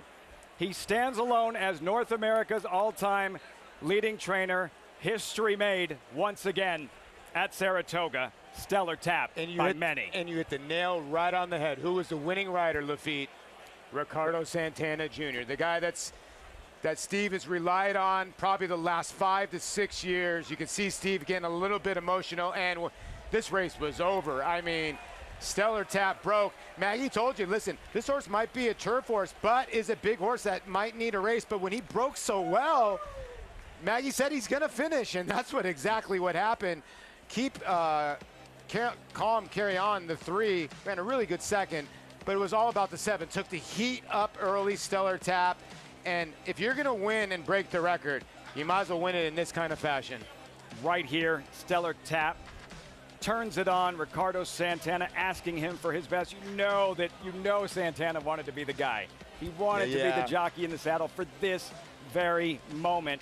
Santana, stellar tap, opens up on this field. And you can tell Ricardo, watch Ricardo at the line. He knows what's at stake. He knows he's on the horse, and he gives a nice little celebration afterwards. And I'm sure Steve, as he's going down to the winner's circle with his family, is going to give him a big hug. And I mean, are you kidding me?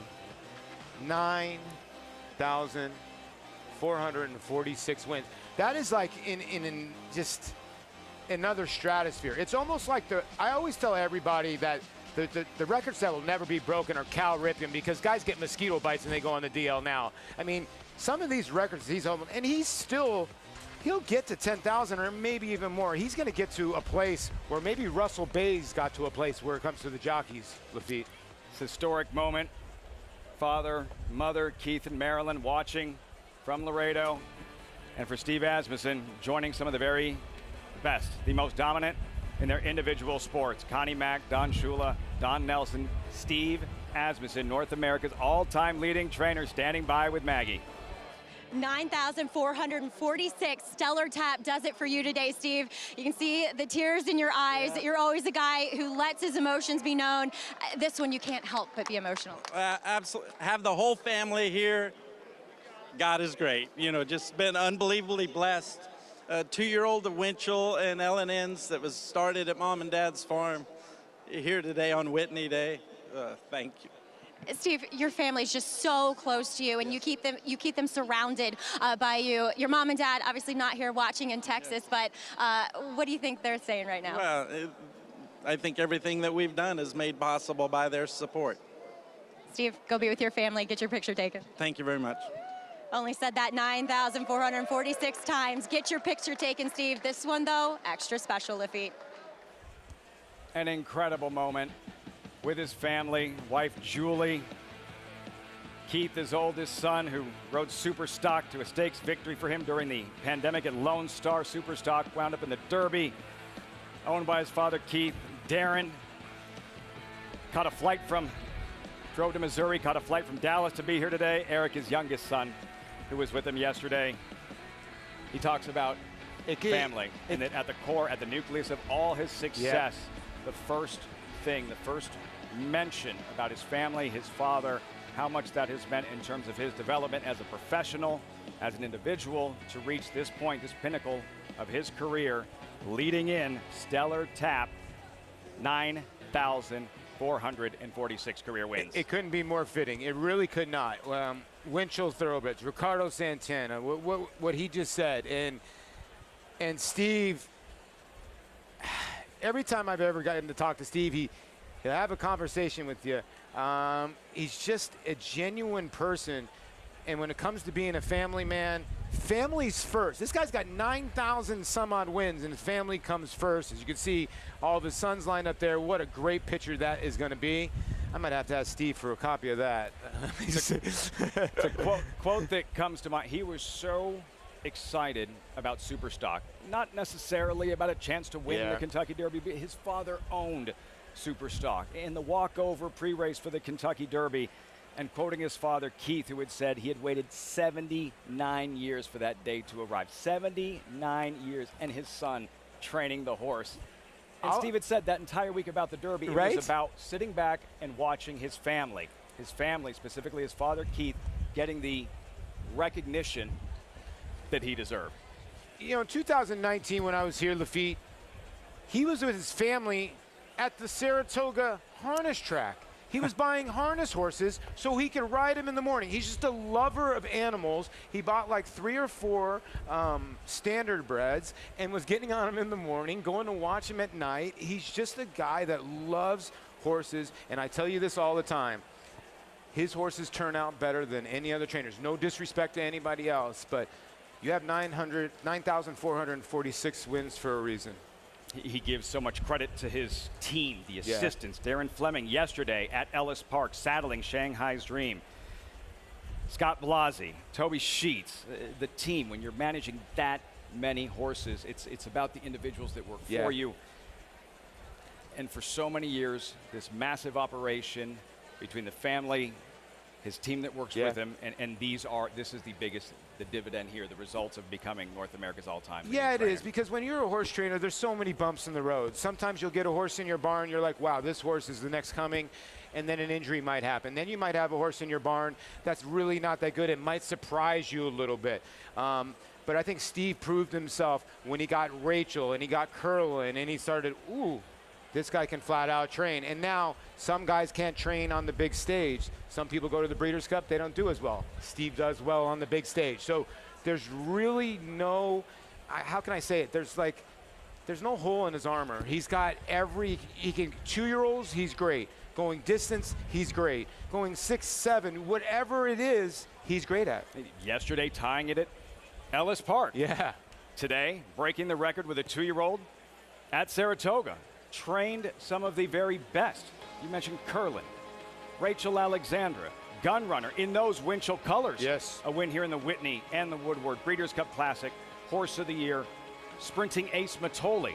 From the claiming horses to some of the very best we've seen. Tapiture. In recent history, many, there are so many. He handles, campaigned all kinds. Look at the reaction there from Ricardo Santana. So the cool. fist pump there. How much that means to Santana. The trust that Asmussen has shown in Santana over the years, and then this year, the embrace with his family and what this must mean to the Asmussens as he becomes North America's all-time leading trainer. For a lot of people that just tune in, we always talk about Steve and his crazy hair.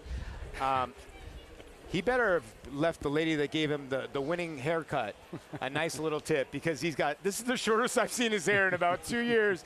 So he must have known he was going to get interviewed today. He knew he had the winner, and nice haircut for Steve, and congratulations. Results, by the way. Stellar Tap, Spendthrift 2-year-old race of the day. You will remember that name. I should have played the pick 3, by the way. You hit this one as well. Answer to the trivia question someday. Who was that horse? Yeah, Steve Asmussen trained to become North America's all-time leading trainer. It was Stellar Tap at Saratoga.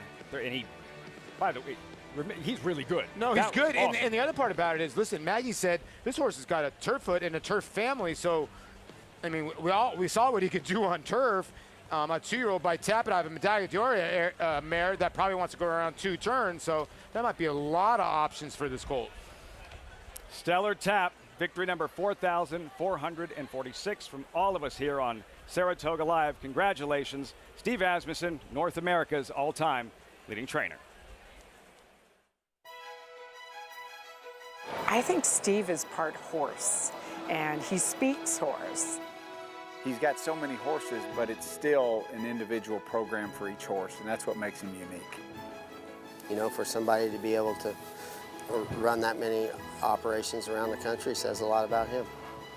He said he wanted to be the best. He was going to be the best and win the most ever. It's Curlin in an absolutely stylish performance. Rachel Alexandra raises the rafters here at the Spa. We've had tremendous luck with Steve. He understands each individual horse, and he will make a plan for that horse. Steve's style of training is very easy, lets the horse tell him what to do. I don't think he's changed much. He was exactly the same when we were young. like everything mattered, you know. He was regimented, wanted it done this way.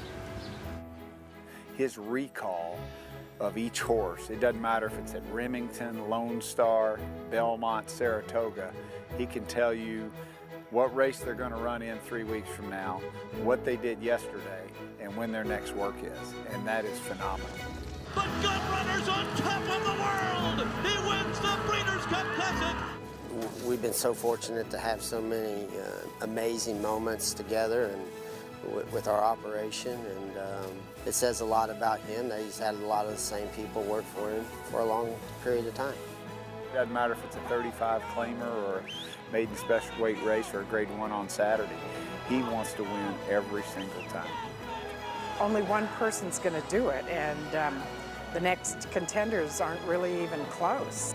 You know, he's worked so hard at it. I mean, it's something he's wanted his whole life.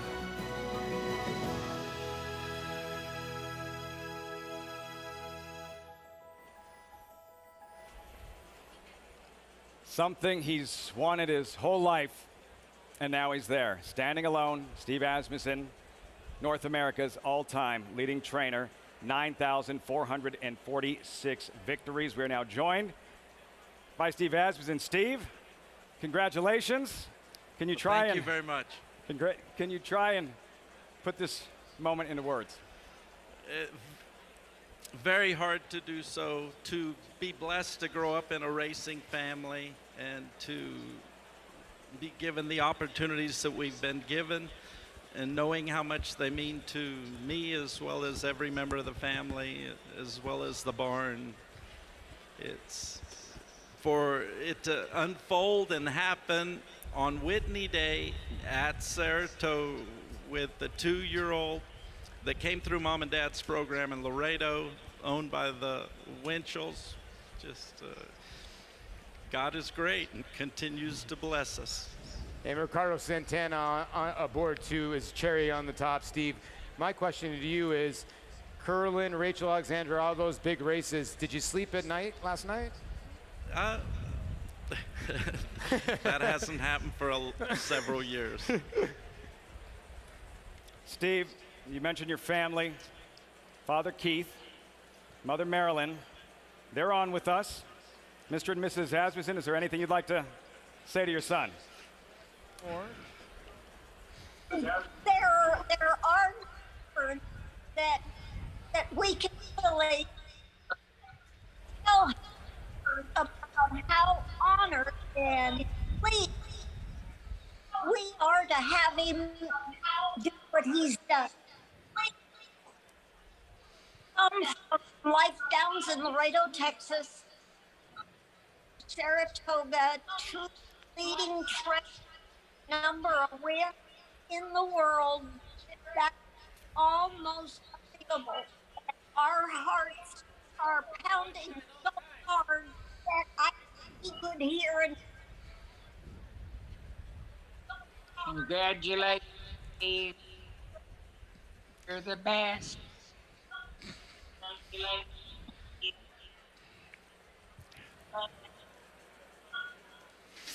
Steve, I don't know if you can make out. Yes, it's for as Mon said, coming from South Texas and just making everything as important as they have, and doing things with the passion that Mom and Dad did, and supporting me and Cash the way they have made all of this possible. And I've said it before, and it's the truth. You know, we're simply an extension of my mom and dad, and plan on continuing to do the things the way they taught us, and with the same amount of passion and effort. What did you learn, Steve? What did they teach you, allowing you to reach this point in your career and this level of success? Well, if anybody's ever been around my father, he's the greatest horseman there is. And to be blessed to be in that position and to witness that in a daily basis. But they demanded work from you, and you show up and you take care of what you're supposed to take care of, and Mom, with, you know, don't do anything you can't sign your name to, and attention to detail, and none of it was easy, but it was all passion and as hard as you can possibly do everything all the time, not some of the time, but all the time, and that's the way it ought to be. And we're so blessed to be in horse racing, and thank the amazing horses that we've had and everything that we've learned from every single one of them, and they've made the Asmussen family possible. Well, I wish you could see the smile on their faces right now. I mean, it is unbelievable. And the family man, too, Steve, that you've turned out to is even maybe a bigger accomplishment than you accomplished today. Well, it's all made possible through horse racing. Just what an amazing sport to be in. And I've said it before, you know, it's amazing what a horse can do to make you feel good about yourself. It's just, what a blessing. Then you felt real good 9,446 times, Steve. That first win, 1986. Yeah, thank you, Victory's Halo, yes. What would you have said had somebody told you then, that first win in 1986, that today in 2021 you'd be standing here as North America's all-time leading trainer? I can't believe it took you so long, you know? You can't imagine how much you want to do this and how much it's just in you, and you just let's keep it up, and we better not be done winning today. I mean, today's Whitney Day. We need to win. Yeah, and the other thing, Steve, is you might have to, your son might be razzing you a little bit because he added about 6 wins to you during the pandemic. See, I think you're 6 short. Yeah, exactly. Got to keep it up. Got the pressure's on. The pressure's on. Mr. and Mrs. Asmussen, thank you so much for your time. Great to see you. Congratulations, your son, North America's all-time leading trainer. And Steve, we're not done just yet. We have another surprise for you as we turn things over to Maggie. Steve, on behalf of the New York Racing Association, this is a small token of our appreciation and your massive accomplishment today. Now that'll look awfully good outside the barn. No, thank you. Only one of those signs, right? That's beautiful. Exactly. Absolutely beautiful. And well, I better go back and thank Ricardo for winning it now. It might be a little awkward carrying this somewhere else. Well, Steve, massive congratulations, and I'm sure this will look very good outside the barn here at Saratoga. Oh, thank you so much. And the fan, you know, to have the fans back, just the timing of it all, it just absolutely amazing to have the whole family here to enjoy this with me. Just thank you so much. Lafitte. Steve, thanks so much. Congratulations. Enjoy it. More history made at Saratoga. Thank you very much. Yep. Thank you. When it's a chill moment, when you just keep getting chills, you know it's a great moment. It's just the bottom line. I mean, you're getting chills for like 3-4 minutes. I mean, everything he keeps saying, and he keeps coming back to his family. Back to his family. He's not talking about the wins. He's not talking about the horses. Back to his family.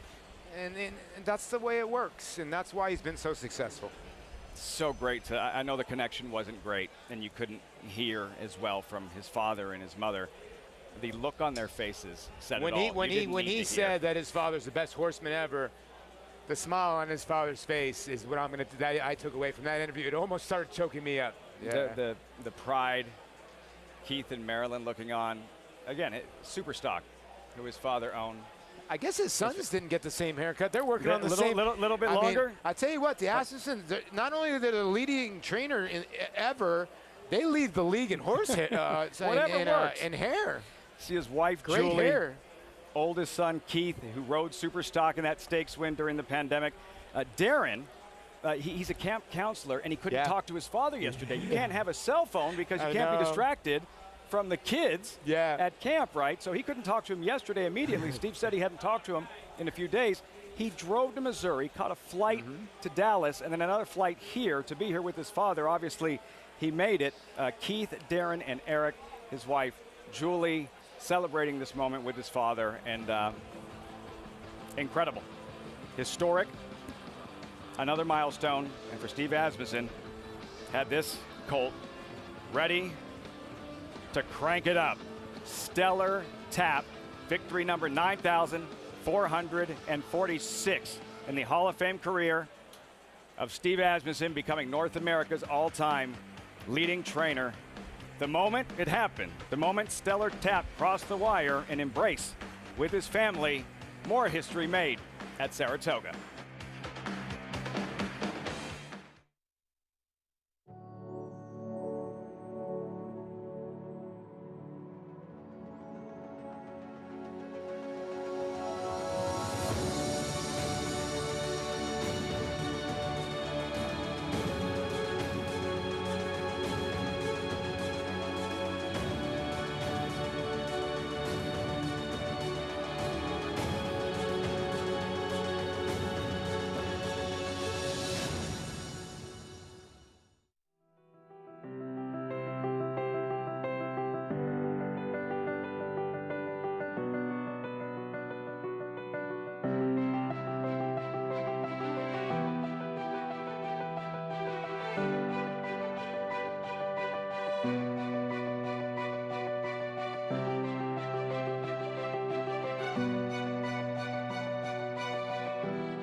Consistently versatile, with 21 Grade 1 winners on every surface, from 6 furlongs to 1 1/4 miles, all over the world. Spectacular return for Charlatan in the Run Happy Malibu Stakes. But it's Nashville.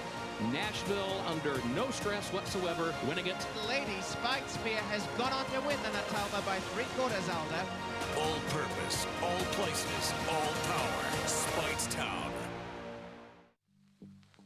If sweat is your body's natural way of cooling itself down, then condensation is a beer's natural way of saying, drink me. Michelob Ultra, superior light beer. Resorts World Catskills, your closest casino resort experience, is so close. Stay the night and get your game on. Play live table games or thousands of slots. Resorts World Catskills.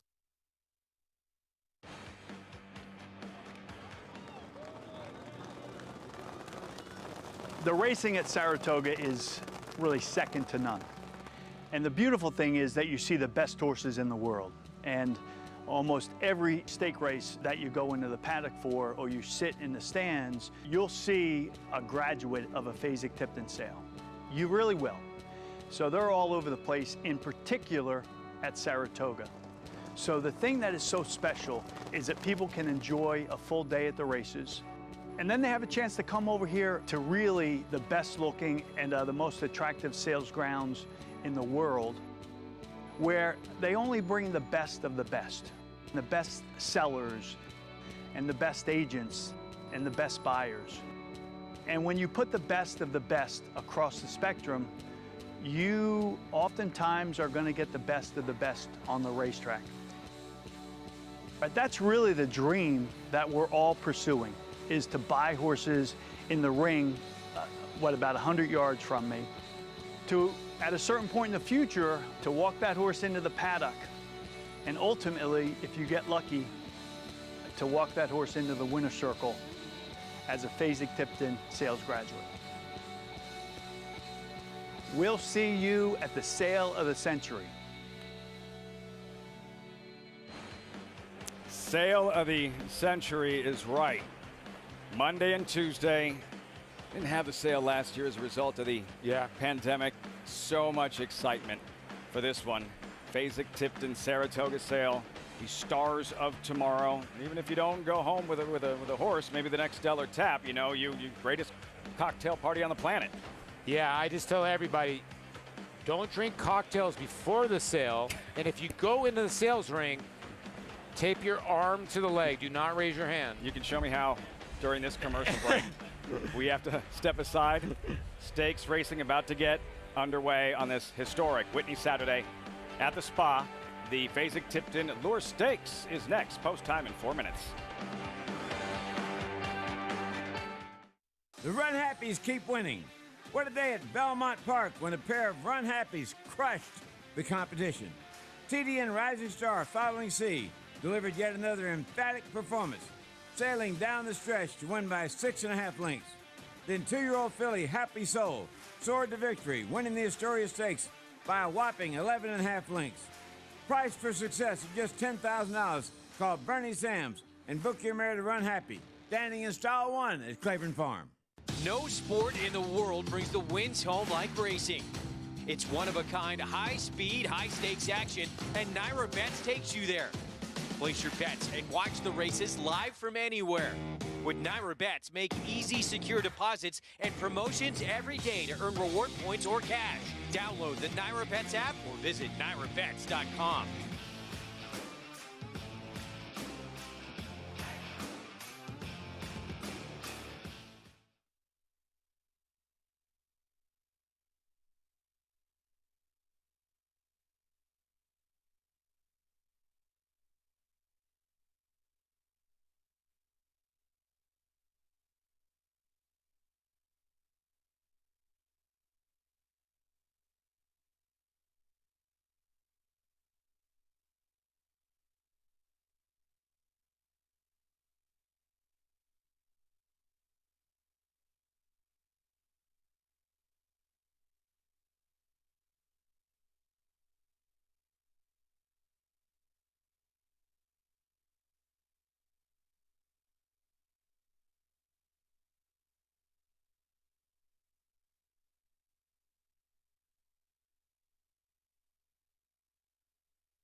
Wow. Welcome back to Saratoga Live on this Whitney Saturday. Historic Whitney Stakes Saturday. And we're just getting started with the stakes racing with the Fasig-Tipton Lure Stakes and the post parade here. You're looking at Delaware and Jose Ortiz. Yeah, this one third last time out. Son of Frankel has run once here at Saratoga. That was last time out in the Forbidden Apple, where Rinaldi just took the field gate to wire. Favorite value proposition.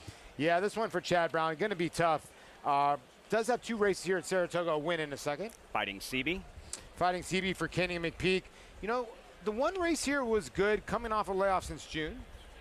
Juddmonte colors, Flavian Pratt, Flavius. I'm wondering if Flavian, on Flavius, no pun intended, is going to try to get to the front end here and try to wire this field. Tell your daddy, Hall of Famer John Velasquez. This one for Tom Morley. In the poker, you know, got caught up in a little bit of a speed duel, a big speed duel, so maybe tell your daddy could be the one that can lead him around. South Bend, Golden Domers. Yeah, right. This is the horse that was on the Derby trail, and now they're going to try back on the turf where he originally was. Dreams of tomorrow, Shug McGahee looking for a second win this afternoon. Sharp horse right now. Win on the turf at Belmont, and then went on the mud and won. Just really consistent. Temple, first after the claim, Tom Morley. I thought a horse that had an outside look. You know, this horse is 8 for 10 in the distance. So at 26-1, I've seen worse 26-1 shots. 5 stakes races, all stakes, pick 5. What a day of thoroughbred racing in upstate New York. And this Whitney Saturday and this Fasig-Tipton Lure Stakes. Lure, Claiborne monster, 2-time Breeders' Cup Mile winner. His legacy is honored in this stakes race. Again, that all stakes, pick 5. Paul, you've been locked in all afternoon. What's your approach? Well, I like 2, 3, 5, 11 here. I'm in love with Warlike Goddess. I think she's a very, very talented horse. She's a 4-year-old. She's explosive with Julian Leperoux. I'm going to single her in the sequence. I'm a little bit afraid of Delika. 3, 4, 5, 7 in the test. I like obligatory. I think search results obviously is the horse to beat. I'm going to go 1, 6, 7, 9. If I was going to throw another horse in the Saratoga Invitational, Chellis really ran well last time out. And then in the Whitney, I'm going to go 3 deep in there. 2, 4, 5. I just don't see Skydiver or By My Standards really winning that race. Best of luck with the All Stakes Pick 5. We check in with Acacia. And Lafitte, I did land on the number 11, Dreams of Tomorrow, who has one of those pedigrees that can go either way. Love getting back to the turf. I think that's the right surface for this horse, who was pretty sharp out there as well. And I think tactically could have an advantage as far as that goes. But talking about being sharp, Flavius wanted to kick a hole in the wall of the saddling stall today. He was like a fire-breathing dragon back in the paddock. I like what I saw as far as his demeanor this afternoon. He's carrying great condition, and we'll see if he can take a step forward today. Of the 3 Chad Brown runners, he was the one I liked the best back in the paddock and out on track, Lafitte. Chad Brown, Acacia, 2000th win yesterday, 3 in this Fasig-Tipton Lure Stakes. Flavien Pratt aboard, teaming up with Chad Brown in the Longines Test later this afternoon. Lure, front running, come and catch me if you can, monster on grass, much like Nick's Go on dirt in the Whitney. Later this evening, Mike Smith rode him to back-to-back wins in the Breeders' Cup Mile. Won at Gulfstream, the second out at Santa Anita. And his Fasig-Tipton Lure Stakes just moments away. Mile and a 16th, 4-year-olds and older. And value proposition at 2-1, Paul. If he's going to be successful today, what needs to happen? Where does Irad Ortiz need to place value proposition for Chad Brown? Well, they're sort of similar value proposition and Flavius. They both got tactical speed, so I would think they're both going to try to save ground. Irad on the rail, and I would think Flavian's going to try to do the same. Now they back the horses out. I don't know what's going on. The 2's in the gate. 2 and 7 are in. Maybe they had to readjust something with the 3 value proposition. I can't tell. Standing quietly is Delaware, number 2, with Jose Ortiz. Tell Your Daddy and John Velasquez. Not quite sure for the reason of this slight delay. All Stakes Pick 5 gets started here with the Fasig-Tipton Lure Stakes, a trio of Grade 1 events: Longines Test, Saratoga Derby, Bolshoi Ballet, Ireland's Bolshoi Ballet, winner of the Belmont Derby, favorite in the Saratoga Derby, Turf Triple Series. And later this evening, Grade 1 Whitney, 94th edition. Nick's Go, 6-5 on the morning line for Brad Cox. Cox, who won last weekend's Jim Dandy with Essential Quality, trying for a first Whitney. Paul, no idea what's going on here. Maybe we're not seeing something, missing something. And just a heads up to our viewers on SNY. For our SNY viewers, we will be saying goodbye in a couple of minutes as we have a slight delay. Acacia, what's going on? Well, I was told that the number 3 value proposition lost a shoe behind the gate. So that is the reason for the delay. I'm not sure if that's the case, why the 2 and 7 are still standing in the gate. And as it looks like they're now starting to back those horses out. There is all kinds of equipment held at the starting gate behind in the event that anybody needs blinkers, another neck strap, noseband, whatever it may be. And so they will address that issue, as it seemed the 3 value proposition, who was pretty sharp out there, did lose a shoe behind the gate, so that will need to be addressed as far as what their options are before they load back into the starting gate, Lafitte. So, Acacia, they can do the shoe repair on the turf course. They don't need to go back to the paddock. We lost Acacia there. Because John Ambriow making an announcement right now. So value proposition is going to race, but for purse money only. Value proposition number 3 will race for purse money only, and he was the 2-1 favorite. So as far as the handicappers are concerned, considered a scratch. Yes. But he will compete and race for purse money only in this Lure Stakes. And you can see Irad Ortiz Jr. raising his hand up for something. I don't know what's going on here, but I guess what about the shoe? If you're already played your All Stakes Pick 5 and you can't get to the exchange button, you're going to be rooting for the 5 here. All right. Live sports. See how it all unfolds. We do have to say goodbye to our viewers on SNY. Thanks so much for joining us. Coverage continuing on Saratoga Live. Shortly, the Fasig-Tipton Lure Stakes. We hope.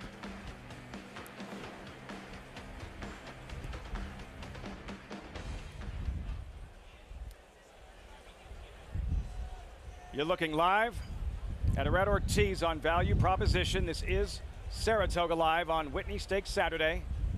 Acacia Courtney, Maggie Wolfendale, Paul LeDuc, I'm Lafitte Pinkai. We have a slight delay before the start of this Fasig-Tipton Lure Stakes. Acacia, we saw Irad Ortiz smiling. What's he reacting to? What's going on? What's the latest? Well, not too much he can do in this situation, unfortunately, Lafitte. The number 3 value proposition did lose a shoe behind the gate. So trainer Chad Brown was asked his decision here, and he will run value proposition. However, that does mean, for viewers just tuning in, that value proposition will race for purse money only. However, he will be running without one of his 4 shoes. It's a metal horseshoe that you will see underneath a horse's hoof.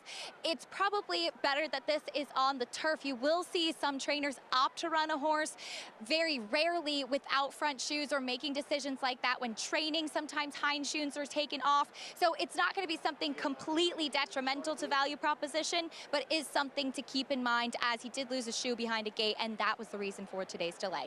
So not like watching an Olympic sprinter trying to compete with one shoe. No, and Gary will attest to this when Gary comes on set after us. A lot of horses on synthetic don't even run with shoes. So, I mean, if Chad thinks the horse is okay, I would think the horse is okay. All right, we're all set. Fasig-Tipton Lure Stakes. John Imbriel standing by. And they're off in the Fasig-Tipton Lure Stakes, and it is value proposition. Quickly joined there by Flavius. Flavius goes on with it to take the lead. Value proposition running for purse only is down on the inside, and Tell Your Daddy as the field goes into the turn. Flavius is the leader. Tell Your Daddy moves into second. Value proposition is next in third. And then on the outside, it is Temple in fourth, followed by Fighting CB in fifth. Dreams of Tomorrow is sixth. On the inside is Delaware, and South Bend trails the field in eighth. The quarter up in 24 and 2/5 seconds. So Flavius will take the field up the backstretch. Flavius in front here by a length. Tell Your Daddy right behind in second. And Value Proposition running for purse only is in third. Fighting CB's down on the inside in fourth. Alongside is Temple. Then it is the duo of Dreams of Tomorrow and Delaware, and South Bend continues to trail as Flavius continues to show the way, now in front by 2. Ran the half in 48 and 4/5 seconds. They're heading for the far turn. It is Flavius by 3/4 of a length. Tell Your Daddy now getting closer on the outside. Then it's Value Proposition. And down at the rail, it is Fighting CB. Temple's on the outside in fifth, followed by Dreams of Tomorrow, then South Bend and Delaware. 3/4 and 1, 13 and 1. It is Flavius, Tell Your Daddy, Value Proposition on the outside. Fighting CB is down at the rail. They are all chasing Flavius, who's been in front right from the start, and Flavius has a 3-length lead. Then Tell Your Daddy in second. It will be Flavius with Flavian Pratt aboard to win by 2 lengths. Tell Your Daddy was second. Value Proposition was third, not involved in the wagering. Flavius and Flavian Pratt in the lure for trainer Chad Brown. 6-5 at post time, the favorite. Flavian Pratt did the right thing from the get-go. This horse looked like the speed of the field. And Irad with the 3 issues at the gate, another horse that had a little bit of tactical speed, but Flavian did the greatest thing he could do. Get right to the rail. It's just the bottom line. It's a really hard launch from way out of it, and he took it right to him. Meanwhile, you get a little lucky here. If you had the 3 in your pick and you weren't able to change your pick 5, your all-stakes pick 5, you do get the favorite, so now you got a nice little ticket. The winner, Flavius, but the story here is going to be with Value Proposition. Yes. We're just receiving that information moments before it was announced that he would be scratched, but race for purse money only. Tom Amos is going to be on the set in a moment. He says that's the first time he's ever seen that. So a lot of questions, a lot of confusion regarding what happened with Value Proposition, who was the favorite at the time that he lost his shoe, could still race, scratched, but could race for purse money only. Well, that's why I asked Acacia, and we couldn't get to Acacia at the time, like, can you get somebody to change the shoe on the turf course, or does this horse have to go back to the paddock? Chad Brown obviously made the decision, let's just run the horse. We don't want to put a shoe on him. Purse money only. People are coming up to us. I don't have a rule book in front of me. I'm sorry. You're not a horseman. I'm not a horseman. We have some horsemen coming up next as we switch out on this Whitney Saturday, 5-7, 11-10 with Flavius taking down the Fasig-Tipton Lure Stakes. Grade 1 racing just around the corner on this Whitney Saturday. Enjoy the rest of the racing as Flavius rolls in the lure.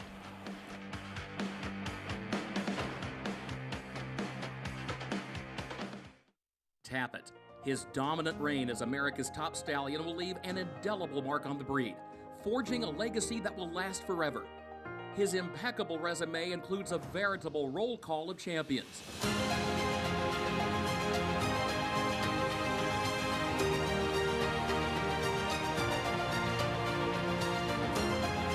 The only top 5 sire 10 of the past 11 years. Tapit, standing strong at Gainesway. My dad loves the lottery. Growing up, he was always playing, so I had the idea to create an app that lets you play the lottery on your phone. I think that was my idea. It's called Jackpocket. It's like having a jackpot in your pocket. I came up with that too. Jackpocket allows you to play official lottery games on your phone. Just choose your game and pick your numbers. I wasn't sold until I saw the actual ticket on my phone. Was that your idea too, Dad? Don't be a wise guy. Go to jackpocket.com to get your first ticket free.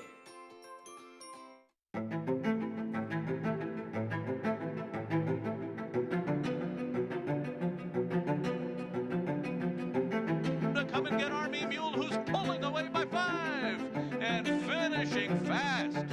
Army Mule, ultra impressive in the artery, flew home, won it by 6. A 10 down 20 here. We could hold on the done. 221, 210,000. Racetrack Television Network brings you every race, from every track, on every screen, every day. With monthly packages starting as low as $5, RTN gives you great value and access to more live HD streaming and race replays than anyone. Visit RTN.tv today to sign up and watch on almost any device, including Roku and Amazon Fire. Use promo code TRYRTN for a 5-day free trial.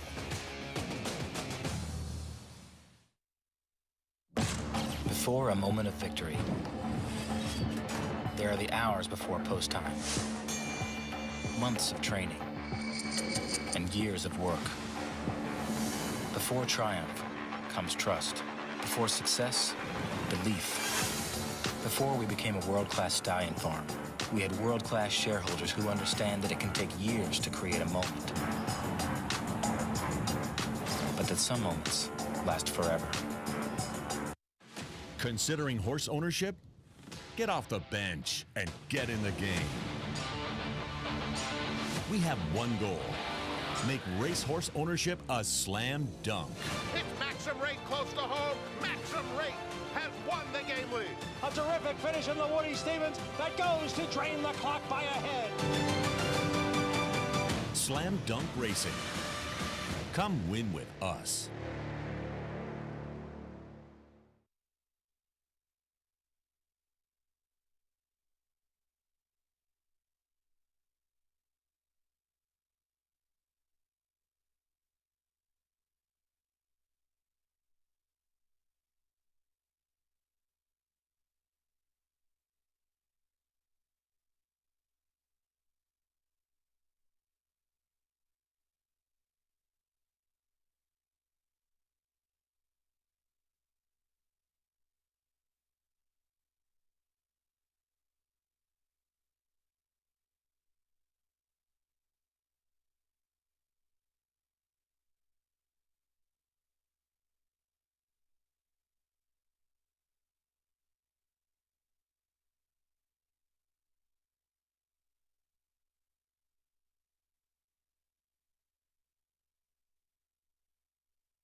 We're back with continuing live coverage here on Whitney Day at Saratoga.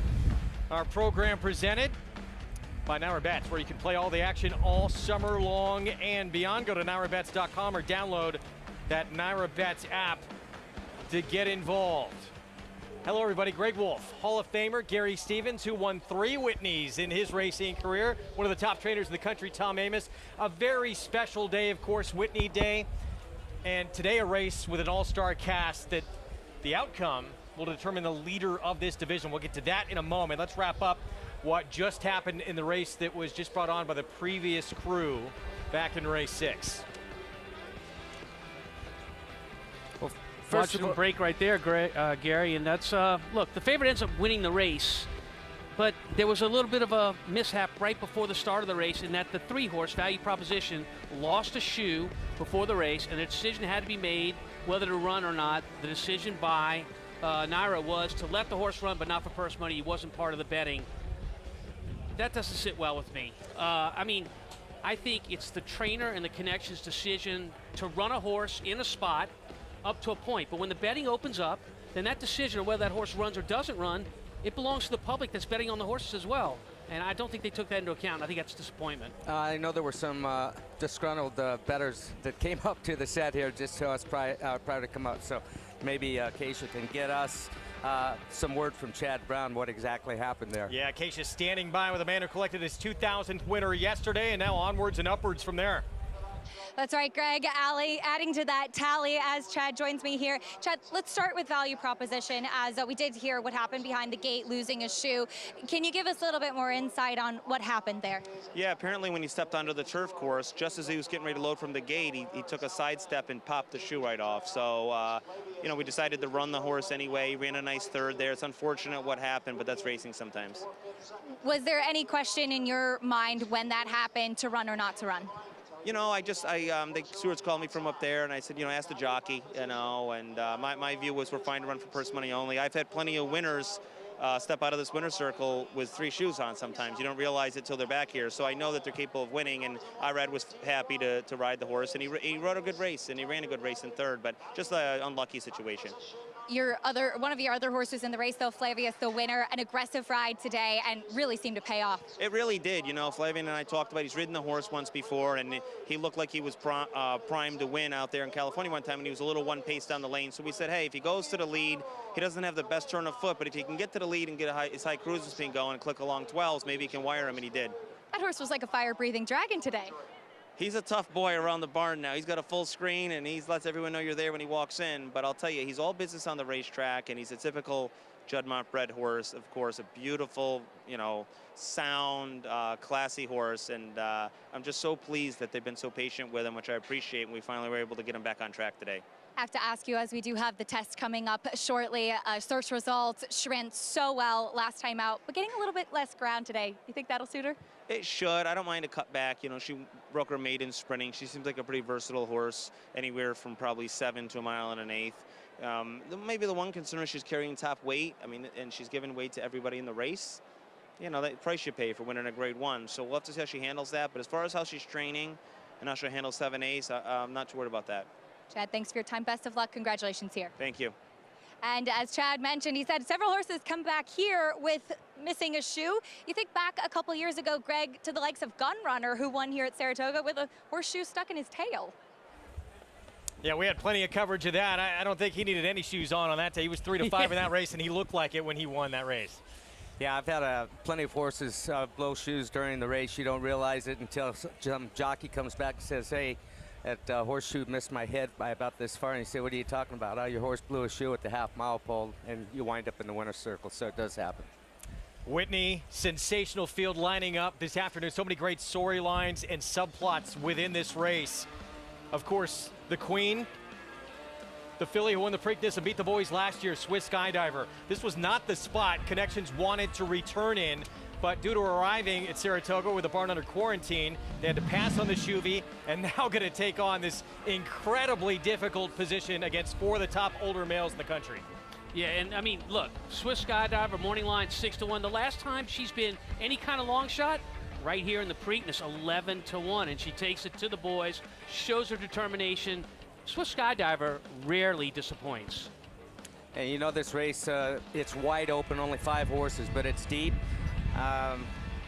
It's super deep. And this filly, I think that if she's ridden aggressively as she was by Robbie Alvarado in the Preakness and can attack Nick's Go early on, it could affect the way that this race is going to turn out through the last 1/8 of a mile. There's Outright Ortiz Jr. He worked her earlier last week. He loved what he felt on the racetrack underneath him.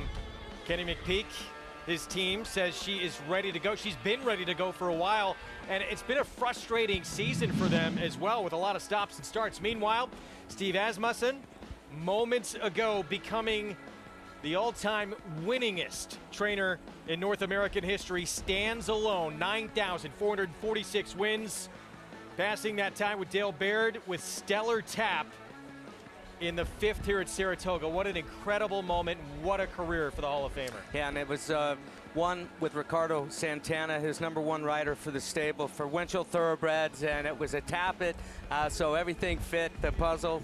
Congratulations to Steve Asmussen and his family. He's got more work to do this afternoon. This race, with 5 runners in the Whitney, guys, it is so deep. Seems like the forgotten horse is the one who's won 6 in a row, coming off that net mile win for Steve Asmussen, Silver State. Yeah, at Silver State, he's been a machine in his last 6 races. His Met Mile win was superb. But we've got a horse named Maxfield that's coming in on a hot foot, too. Yeah, we do. And Maxfield break from that outside post, right next to the speed. The 4-horse Knicks Go in a very, very good position to watch the race unfold, Gary, and see where he has to position to attack Knicks Go late in the race. At 6-race win streak, 3 wins at 2 turns. 3 wins at 1 turn, so he's been equally adept, but his trainer seems to like him going a little bit longer. Here's a look at today's races, presented by Claiborne. We are loaded with stakes action. Glens Falls coming up, that Longines test where Chad Brown will send out a pair of fillies, including Search Results, the one to beat, that Saratoga Derby, with Bolshoi Ballet and our feature, the Whitney. Still to come, don't forget the Hamiltonian, the most important race in the game in standardbred racing. Time to head to the Paddock set and check in with our crew. Paddock side, Andy Serling and Jonathan Kinchin. Hey, guys. We're a little excited. We had a visit from Kendrick Carmouche, and it's been a great day. It just got a little bit greater, and I got to tell you something. Today's test, Jonathan, I don't think you could get a more competitive 8-horse field. This is a fun race. You've got superstars in Search Results. You've got horses that are going to continue to be improving. You got horses that are cutting back. You got everything you want that makes this race so interesting every summer. No, it's really one of the most important races run for 3-year-old fillies every year, and a very important race for breeding value. Search Results and Obligatory, clearly 2 of the major players. This is the Acorn. Search Results sat off a modest pace, got it done. Obligatory, perhaps compromised a bit by that modest pace, still made her run. I would argue that the cut back to 7 furlongs, while it doesn't hurt Search Results, I think it might help Obligatory. Yeah, a lot of times people think that these horses that are finishing with furies like this want more distance, but the truth of the matter is their kick is even more intense at a shorter distance. I agree with you on that completely. I think she'll be dangerous in here. It depends on what happens with the pace. No question about it. Now, obviously, the horse on the outside, Bella Sophia, seems to be the pace. Perhaps the horse from the rail from California could show that California speed coming from the inside. But the pace is important. And one of the reasons that I slightly prefer Search Results, and believe me, I'm not going to argue with a lot of picks in this race, I thought her a little more tactical speed might give her a slight advantage over Obligatory, but in my opinion, they're the top 2. As we head back to the front side. Andy, JK, thank you. Grade 2, Glens Falls. It kicks off our Whitney Day. Pick 6. Bill Mott has won this race 5 times in the past. He has the even money favorite, Warlike Goddess, trying to win 3 in a row.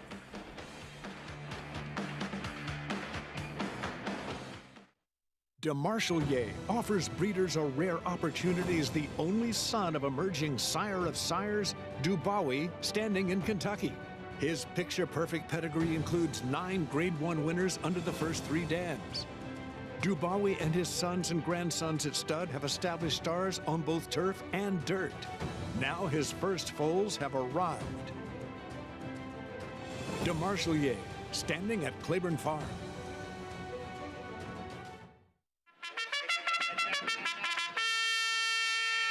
Monmouth Park's 50-cent win early pick 5 is the best way to get your wagering day started. With a 12:15 post every Saturday and Sunday, the Win Early Pick 5 is home to 6-figure pools and a low 15% takeout. Start your day winning early. Play Monmouth Park's Win Early Pick 5. Win early, win often. Lady Aurelia down the centre in the white and green colours is going away at the end. Rachel's Valentina Ratzener and takes the lead.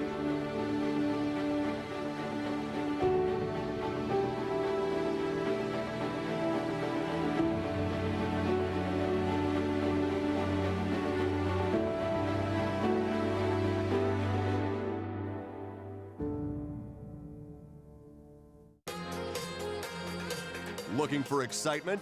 Race to Twin Spires, where you can take advantage of our $200 new player offer right now. Just use code GET200 to start earning your $200 bonus with Twin Spires, where you can bet on the best racing from across the globe right in the palm of your hand. Plus, if you're looking for help to find a winner, check out our expert picks available on the app for every race. Twin Spires. Download the app and bet today.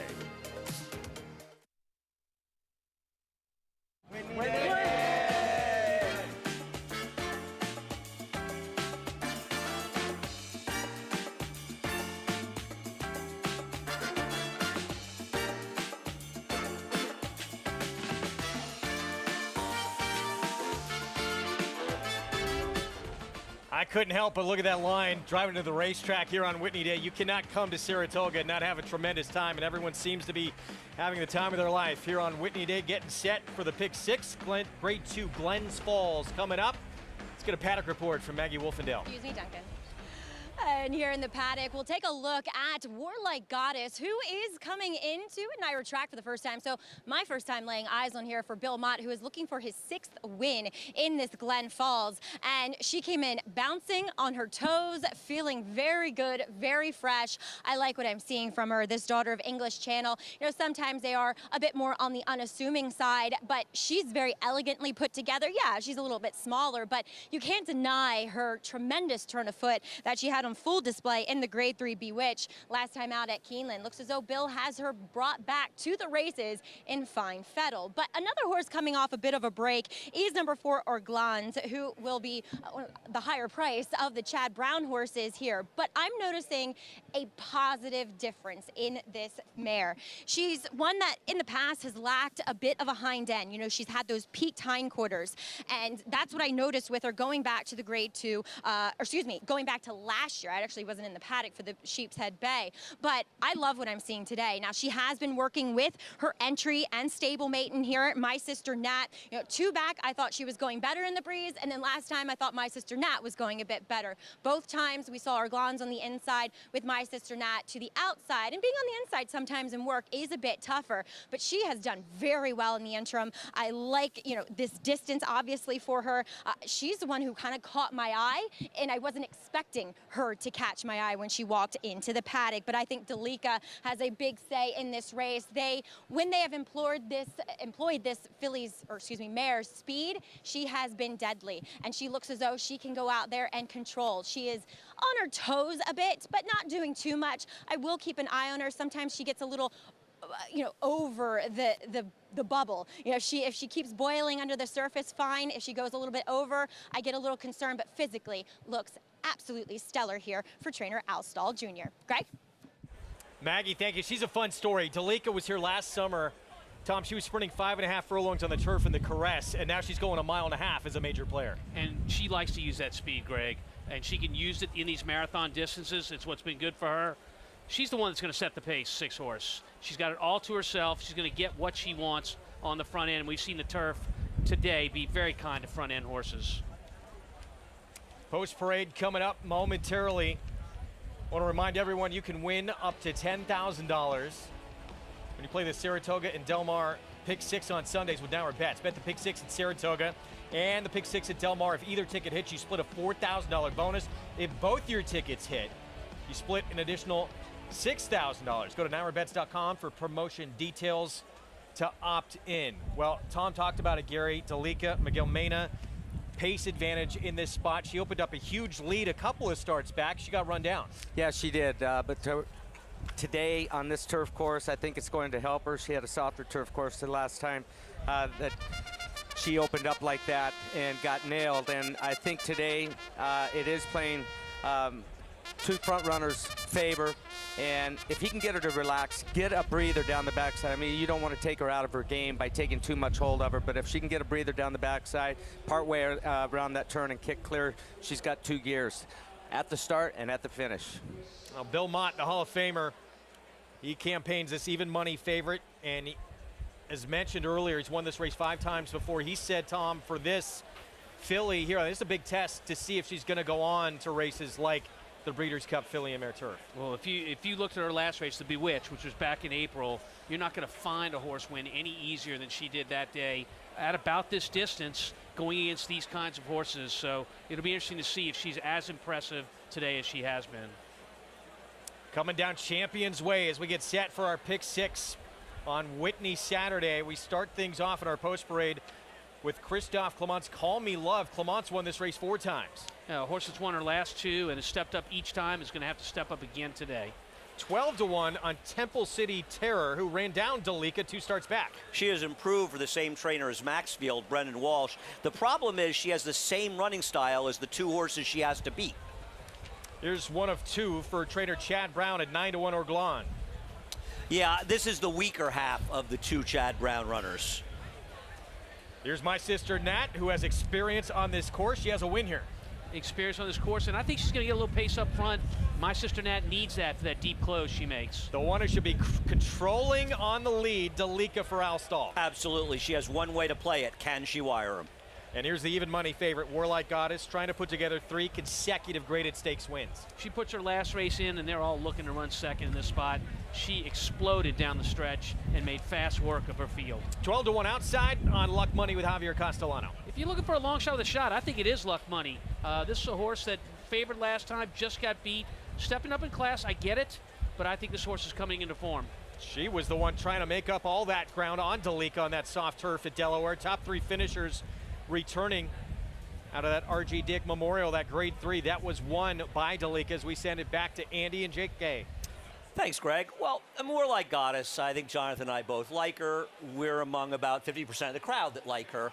She's gotten very good. Does the layoff of over 3 months concern you at all, Jonathan? It actually doesn't. I ran into a horseman earlier today that explained that she's a very light filly. She can't run every month. She has to have space in between her races. If I didn't have that conversation, I would have agreed with you. Oh, I wonder why the breaks, but that makes sense to me. Yeah, I mean, it's not an opinion. I picked her. I just think you have to worry a bit about these layoffs. And listen, she was terrific last time out. And it's really kind of amazing what she's done in such a short period of time. Yeah, you know, she kind of reminds me of the conversation we saw with Lone Rock earlier this week. It's like these horses that can go this 1.5 mile distance, and they're that good at it, they're really hard to beat. She feels like one of those horses that just really excels these long distances. Yeah, I think there is too big a price discrepancy between the 3 Warlike Goddess and the 5 My Sister Nat. Now, I don't know what the final odds are going to be, but if they froze the prices at even money and 7-2, there's no question I would pick and bet on My Sister Nat. She closed from dead last in this race. You see her with that pink cap. Same silks as the horse who's second, but a different horse. This was a race that was dominated in the front end. The horse who finished second, she won a Group 1 at the Curragh in her subsequent start. I thought that My Sister Nat ran very well in here. She's a bit of an unreliable horse, but she's also a horse that lost by a nose in the Flower Bowl last year with a much tougher trip than the winner, Jonathan. Yeah, I completely agree. Her last race on paper is the type of race I like to bet horses out of. The biggest issue I have, like you mentioned, is that she doesn't really like to get her picture taken that much, at least not nearly as much as her sister liked to. I agree. She's a half to her sister Charlie, but at that price, guys, I would be betting her even though I picked the 3 at even money. 7-2 on My Sister Nat.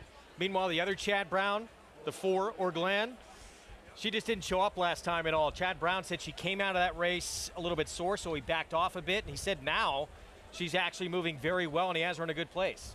Yeah, look, My Sister Nat, on her good days, can be very, very competitive in this spot and needs that pace up front. So what Delika does and what the other horses do around her, Gary, as the race sets up, is going to have a lot to say about how My Sister Nat closes, as well as some of the other deep closers in this race. And I think that the one filly, Call Me Love, with Junior Alvarado on, is going to depend on where Delica is actually committed to go for the finish line. She's going to be laying closest to Delica, at least on paper, it looks like. Junior can be aggressive, sometimes leaving there.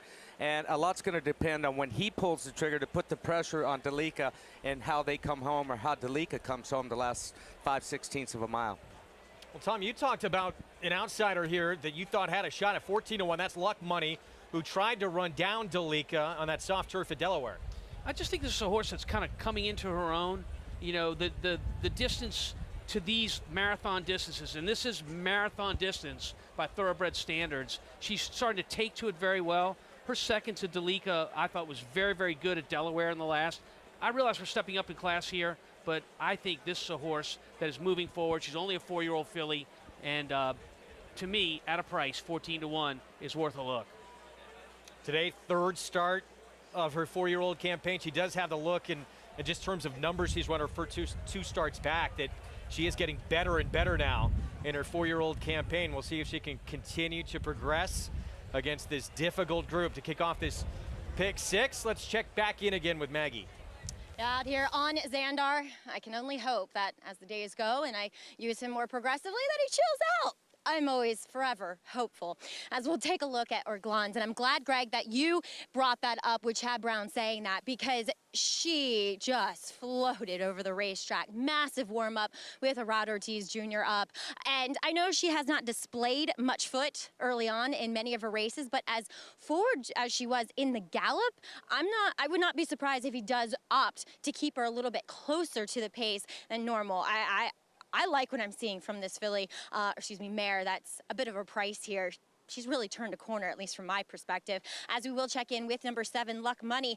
If she didn't have the races at 1.5 miles, staring at me in the face on her form, I would question her overall affinity or ability to get this kind of distance. But the fact that she can, and she's proven it, she looks tremendous out here on the racetrack. She is a bit of a smaller, handier type of filly with Javier Castellano aboard, but just doing so well for Arnaud Delacour. Completely dappled, really carrying her flesh well. And as Tom was mentioning, I don't think she's the worst long shot you could take a shot with, as we get it back to Andy and Tom. Thanks, Mac. You know, we were talking a bit about the pace. The pace is clearly the 6 Delica, and in my opinion, the only way you can beat both of the favorite here, Warlike Goddess, and the 3, My Sister Nat, and win this race is to do it on the front end. I don't want a horse with a similar running style to the favorites, and the only possible upsetter, and the public agrees, Jonathan, is Delica, who maybe could wire the field. Yeah, she's got a pace advantage. We saw it in the last race with Flavian Pratt coming in from out of town, getting out on the front end and wiring. I think Miguel Mena's probably been watching the same thing we've all been watching, and I believe he'll be very aggressive to get to the front I think end. we've established that there's only one member of that team that understands how to ride the pace, right, Gary? Andy, I enjoyed having front runners, whether it was on dirt or turf, especially if I was a little bit of a price, because they tend to leave you alone, at least in some of the big races, and you could get away and put them to sleep a little bit. But once they know that you've got a weapon like Delica, when she does get loose and gets things her own way up front, she can be tough to beat. So that's why I worry about what the one horse is going to do with Junior Alvarado. I'm not saying that can win the race, but I do think that she can have a big impact on how this race is run. And if I was riding this race, you just put that out of your head. You just come away from there and pretend like you don't have anybody back behind you. Just go out, ride your race, and pull the trigger when you think it's time. We saw Miguel Mena and Delica 2 starts back. That was at Churchill. Open up early, 15 lengths on the field, and she was not able to seal the deal that day. Do you expect Mena to be ultra aggressive against this kind of group? I don't think he's got to be ultra aggressive to make the type of lead that he wants in order to get the 1.5 miles, because once you send her hard away from there, in that race, she was sent fairly hard leaving there, and she got away from him. And once you get in a fight with the horse, and when I say a fight, when they're pulling against you, they're using energy up. They're not relaxed underneath. They're breathing in a rhythm. You want them in that rhythm. I think that her natural speed puts her on the lead without being asked to do it, and that's key to riding these marathon races when you're in front. Well, and speaking of the key, you talked about the key right there with Junior Alvarado. How close does Call Me Love keep company with Delica early and late in this race? Grade 2, Glens Falls kicks off our Whitney Saturday. Pick 6 Warlike Goddess, odds-on favorite for Hall of Famer Bill Mott, trying to win this race for the 6th time in his career. Let's go upstairs to John Imbrial for the call. And Luck Money.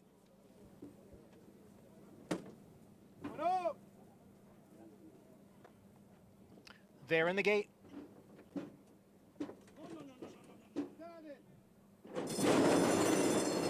And they're off in the 12-furlong Glens Falls Stakes, and it is Dalika who goes out for the early lead. Call Me Love is down at the rail, and right alongside is Luck Money.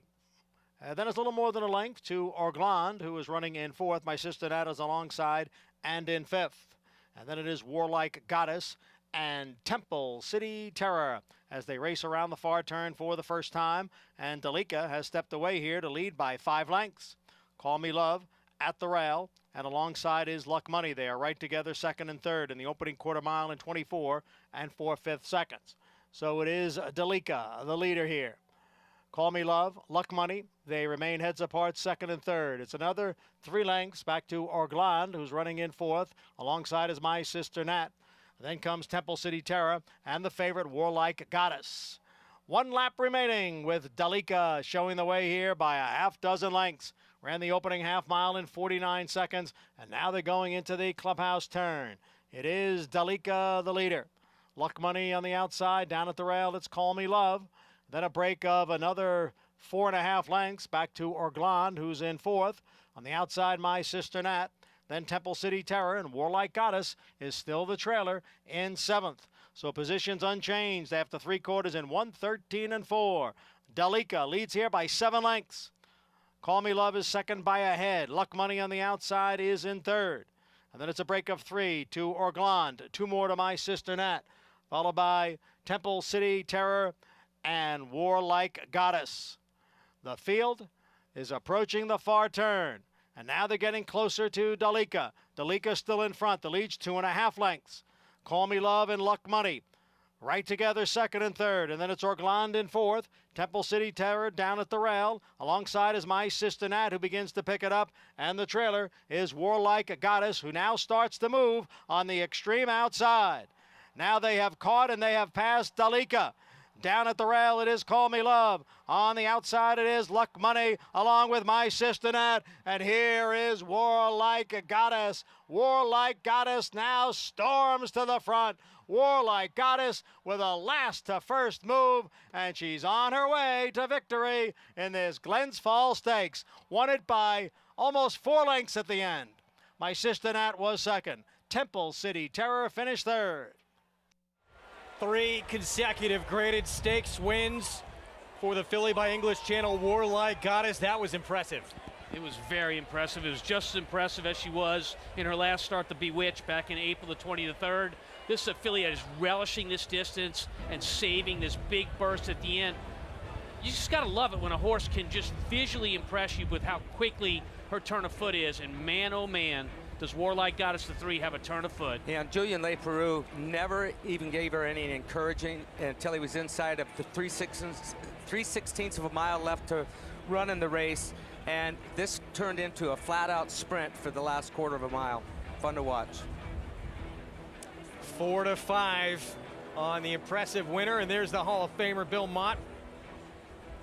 6th win in this Glens Falls, and he has a prime candidate for the Breeders' Cup Filly Mare Turf. And here's Dalika early on in the lead. Yeah, let's watch Dalika and see just how comfortable Galmina is on her back. He's off the rail. When you take your horse off the rail like that, don't put him right on the rail, you're trying to get her to relax, Gary. That putting him on the rail makes him even more aggressive. He is not comfortable on her. She is very aggressive right now, and this was not a good sign for Dalika early on. No, and anytime you see the rider's hands up off their neck, as they were when she turned into the straightaway the first time, you know that the horse is pulling. You want to have your hands down on their neck. There was nothing he could do about it. She's got high head carriage when she starts pulling on the bit. And yeah, she was using a lot of energy early on. The fractions were realistic for these distances on this turf course. It's very firm right now. 49, 113, 138 for the mile, and they came home quick. They finished up in 2:03 and 3/5. 5 for 6 lifetime mark for this 4-year-old filly. Let's go to Maggie. And Julien Leparoux aboard for most of those wins. But Julien, I could watch you down the backside here. Your feet were utterly in the dashboard. When you passed, I said, they ain't catching this filly. Yeah, she was a little keen early on, you know, a little fresh. She hasn't run in a while, but yeah, she was driving really good. And I was happy to be in the clear at the quarter pole and be able to let her run a little bit, and she did it very easy. You've had a lot of success with turf horses, but ones that have that explosive kick at the end, I think for fans, they're most fun to watch. What is it like riding them? It's fun too. No, it's, you know, turf racing, you know, it's the last part of the race. It's the most important. You know, early on, you got to get them to a comfortable pace, wherever they are, but comfortable. And so they get a nice kick to finish. And I'm very lucky for her. The kick comes naturally, so that's very nice. And Bill Mott getting a 6th win in the Glens Falls. And Julien, it seems as though they've been loyal to you, and you will have horse, will travel. Definitely, definitely. Now, you know, it's good to be back in Saratoga. Missing it a lot.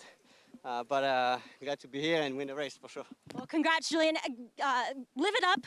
I'm sure you will with Warlike Goddess, guys, as she was so devastatingly impressive once again with this Glens Falls victory. She was indeed. Andy JK, when she kicked into gear, that was a pretty explosive turn of foot. That race, in actuality, they say it was 12 furlongs in a mile and a half. Jonathan, I think it was about 30 yards. Yeah, look, in these type of races, these long turf races, you don't see performances like that. You know, all the horses are finishing. It was over at the top of the stretch. I mean, you could see the Julien top of the stretch, and my sister Nat ran fine in here. She made that move, but you could just see he hadn't even asked her to run, and she caught up to him. Nice to see Julien Leparoux back in Saratoga. We missed him around here, and he came back with the goods, guys. I don't know if she's necessarily good enough to win the Breeders' Cup Filly and Mare, but I think she's got a pretty good shot the way she looks here in these long-distance races. No question. That's got to be the target after this performance. Bill Mott said it was a test to see if that's where she's going to head. I think no question after what she does here. 5 wins now from 6 starts. When we come back, the inevitable. It happened. First ballot Hall of Famer. He's been rewriting the history books of this sport, and he'll continue to do so for a long time now as an official Hall of Famer. Stay with us.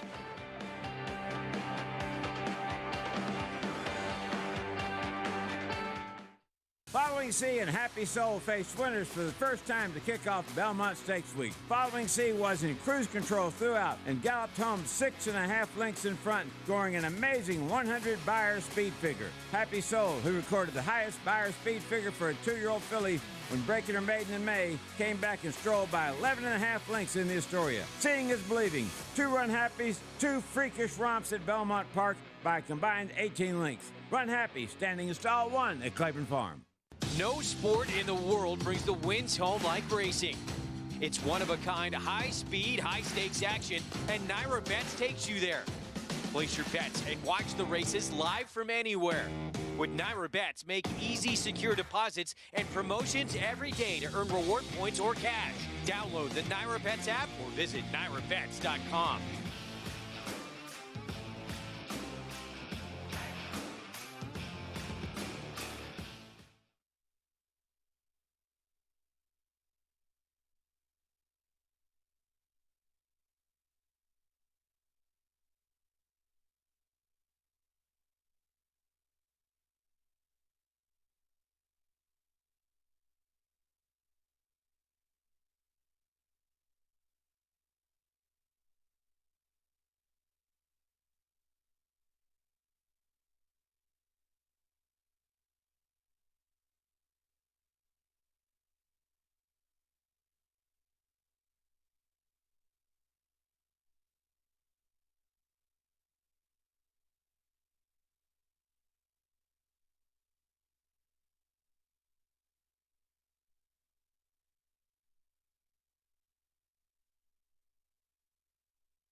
We're back on Saratoga Live. Great to have you with us on Whitney Saturday. Program brought to you in part by America's Best Racing. For the love of the race, visit americasbestracing.net today. The Pick 6, it's in the books. And Warlike Goddess, a trip to the Breeders' Cup may be in the books as well after this performance.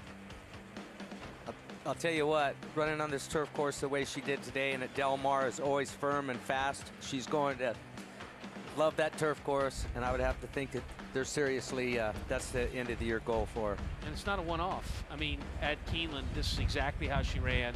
She showed it again today. She's a specialist at this distance and as good as you're going to find.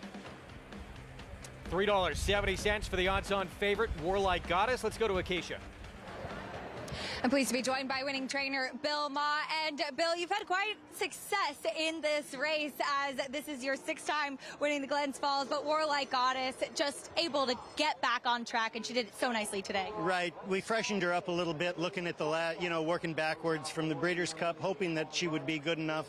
I mean, we've got another step to go. I mean, she's a possibility for the Flower Bowl here at the end of the meet.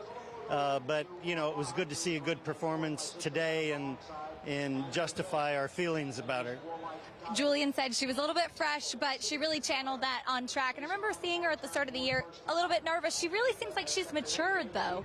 Right. I mean, she was a little anxious coming by the stands the first time. I mean, she was pulling a little bit harder, but I think that's probably, part of the fact that she'd been off for a while and ready to go. But when he cut her loose, and she went a little wide, but got a clear run, and she was full of herself this afternoon. She certainly was, and she seems to relish these distances. Talk to me about training a horse to go this long on the turf. Well, I mean, you just train them to get them fit, and I mean, usually a horse that is a natural at the distance there's no big secret, really. I mean, you just, they either want to go a mile and a half or they don't, and sometimes you can take a speed horse and maybe stretch them a little bit, and you have to get them a little fitter than you normally would. But just normal training, and she does the rest. Got to have the horse, right, Bill? Congratulations. Thank you. All right, Greg, Bill Mott picks up another win in the Glens Falls. Well, now he's got an opportunity. Thank you, Acacia, for back-to-back graded stakes wins. He will send out obligatory in the Grade 1 tests, trying to turn the tables on search results from their 1-2 finish in the Acorn. Yeah, and obligatory, in my opinion, in the 8 Bells at Churchill, that was the best performance by a 3-year-old filly I have seen this year at the middle distances. Obligatory brings that race today. They're all running for second. I think she's a special filly at this distance. 3-1 on the board right now, and with search results, she's had that issue of not changing leads as well. Yeah, she's had that issue. I'm sure they've worked with her, but listen, I've rode plenty of fast horses, one-turn horses that did not want to change leads, and when they don't, leave them alone. Let them carry on doing what they're doing and stay out of their way, and just hope that they can carry that speed onto the finish line. This is a difficult distance to do that at 7 furlongs. There she is, runner-up of the Kentucky Oaks, Grade 1 Acorn winner. Search results for Chad Brown. She's the filly to beat in the Grade 1 test. Next.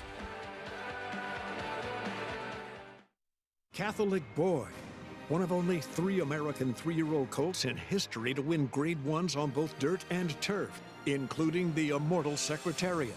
A 6-time graded stakes winner from ages 2 to 4, he was the fastest 3-year-old of his crop over 10 furlongs. Now his first foals have arrived. Dual surface Grade 1 winner Catholic Boy, standing at Claiborne Farm.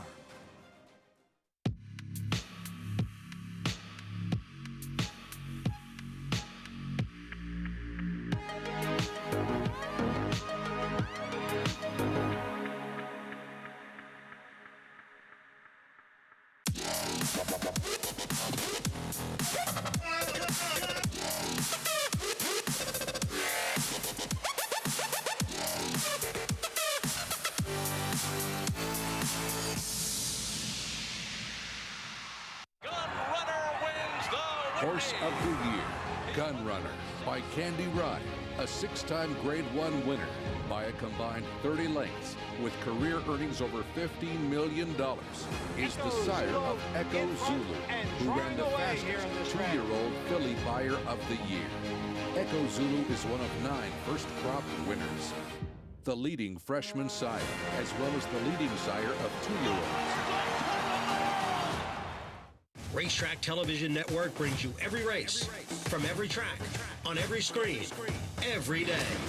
With monthly packages starting as low as $5, RTN gives you great value and access to more live HD streaming and race replays than anyone. Visit RTN.tv today to sign up and watch on almost any device, including Roku and Amazon Fire. Use promo code TRYRTN for a 5-day free trial.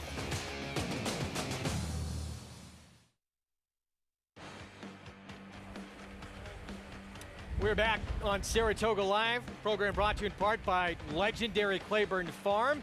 100 years of doing the usual unusually well. There is Blame. Part of their stallion roster, of course, won the Whitney back in an incredible campaign that led to an Eclipse Award back in 2010, trained by Al Stahl. And here's a look at search results, also by a Claiborne stallion, Flatter. And she is without question the one to beat with her impressive resume. 4 for 5 coming in, her only defeat by a neck in that incredible stretch stool in the Kentucky Oaks where she just got outlasted by Malathaat. Yeah, she did. I mean, you know, I really think in the Acorn, the difference in her Kentucky Oaks and the one-turn Acorn, going back to the one-turn Acorn, was how well she positioned in that race. Her only loss, as you said, beating a neck in the Kentucky Oaks, maybe the hardest race in the world to win outside the Derby or one of the Breeders' Cup races. But search results, a very deserving 8-5 favorite here. Malathaat, of course, came back, got beaten. Coaching Club American Oaks, biggest upset we've seen this summer. We'll see what happens with search results. Meanwhile, Bob Baffert bringing his first runner to the meet here with Illumination. Of course, back on May 17th, the New York Racing Association took emergency action to temporarily suspend Bob Baffert from racing or training at all NYRA properties. This measure was taken to protect the integrity of thoroughbred racing. But on July 14th, a federal judge granted Baffert a temporary injunction that effectively overturned that temporary suspension, and that allows Baffert to enter horses and occupy stalls at NYRA tracks. So as a result of that, Illumination here showing up off a maiden win in her 3-year-old debut. A tough test off a maiden win, but it was a big effort. Let's get a Paddock report and check in with Maggie Wolfendale. And we'll check in with the Chad Brown duo here in search results, and always Karina, who they have been preparing for this Grade 1 test together too. And there hasn't been much separating them, but there is a little bit of separation here in the paddock. Search results, she just has a overwhelming, commanding presence in the paddock. And relative to her last start in the Grade 1 Acorn, she has had, those 2 months off away from the races, and I swear she's grown. She just continues to improve physically, and I love to see that with young horses, with young 3-year-old fillies especially. Now, with regards to the workout where they both went 59 and 3, head and head most of the way, search results was on the inside of Always Karina, and it has been displayed that search results does have a little bit of adversity to switching to her outside lead. And you could tell that the rider, the exercise rider aboard that day, was very poignant in getting her to switch over, which she did as soon as he asked her. So we'll see if she does it here in her races. It's something that she has continuously had to overcome, but she's just been that talented where we've seen her be nearly undefeated, just a neck away from being 5 for 5 lifetime. Now, her stablemate, Always Karina, I like cutting back in distance to this 7/8. She looks fantastic. I'm not seeing too much difference with her from her last start, which was in late June in the Mother Goose, where she was defeated by Zagil that day. We'll see how the pace plays out. She is a fast type, but is she as fast as the horse I'll get to next? I don't think so. So she's going to have to overcome that. As the outside runner in here, Bella Sofia, she's going to be looking to clear from that outside post position. We see a lot of cotton in her ears today. I have not seen that in her races at Belmont, but obviously it's a completely different atmosphere relative from Saratoga to Belmont. So Rudy I'm sure, just being extra precautionary and making sure she stays relaxed. And she has. She's been great. And if anything, this is her fourth start of her brief yet very quick career that she has displayed on the racetrack. And this is the most fit I've seen her, actually. So I don't know if that's a good thing. She's just a little bit lighter, a little bit more tucked up than what I've seen from the past, but I do think she is going to be playing Catch Me If You Can, as we'll head over across the paddock to Andy Serling and Jonathan Kinchin. Thanks, Mag. Well, I think John and I agree that this race is really wide open. The inside two a little tough to make, but both talented fillies. We disagree about some things in the race, and you like Bella Sofia, who is the controlling speed, a little bit more than I do. Yeah, look, I wanted the price to be a tad higher than 7-2, but my theory here is that depending on what speed figures you look at, she has the best lifetime speed figure. And to get 4, 5, 6 to 1 on a horse like that was exciting to me. I'm not as crazy about it at 7-2, but I still think she has a chance. I love her draw. She's tactical. A lot of good things. Is there a price you wouldn't bet her at? If she clicks below that, I'm not betting her to win. I'm happy to have her in my multi-race bets in the pick 5. I'd be happy to have her in there. I think this race is wide open, though. Let's talk about the two horses coming out of the Mother Goose. I like cutbacks, and I think it'll suit them. I agreed with what Chad Brown said after the Mother Goose. I was just so surprised to hear him say it. I think that Flavien Prat may have made a tactical error in here, and he should have gone a little faster. I think he let everybody into the race. Is that fair? Yeah, look, I'm a card-carrying member of the He's stop awesome. doing that on the front end deal. Go fast. We'll see that with Nick's go here in a little bit. But I agree. I think she's going to appreciate this cutback. And I understand why they ran her in this spot. You have to take the chance and then cut her back here, and I think she'll appreciate that. Yeah, I mean, the funny thing is that Zagel won the race, and a huge improvement. Out of nowhere, seemingly. That's the 3 Zagel, who's 15 to 1. Always Karina, she beat her on the fair and square. Now, Always Karina, I think, is a generous price at 8 to 1, but Zagel is 15 to 1. I don't trust Zagel. Todd Pletcher has horrendous numbers, turning horses back from routes to sprints and grade stakes. I think in all likelihood, if one of these wins, it's much more likely to be Always Karina. Yeah, I agree with that. I do think she's more likely, but I think it's close enough that I would prefer the 15 to 1 on Zagel because, like you said, that performance did come out of nowhere, and it doesn't mean she has to revert back. If she stays at that number and appreciates the cutback, she can be right there at the end. Sometimes you see these horses wake up and surprise in races at huge prices, and it ends up not being a surprise. It's just really, and Tom can speak a lot about this, it's just the horse they've suddenly become.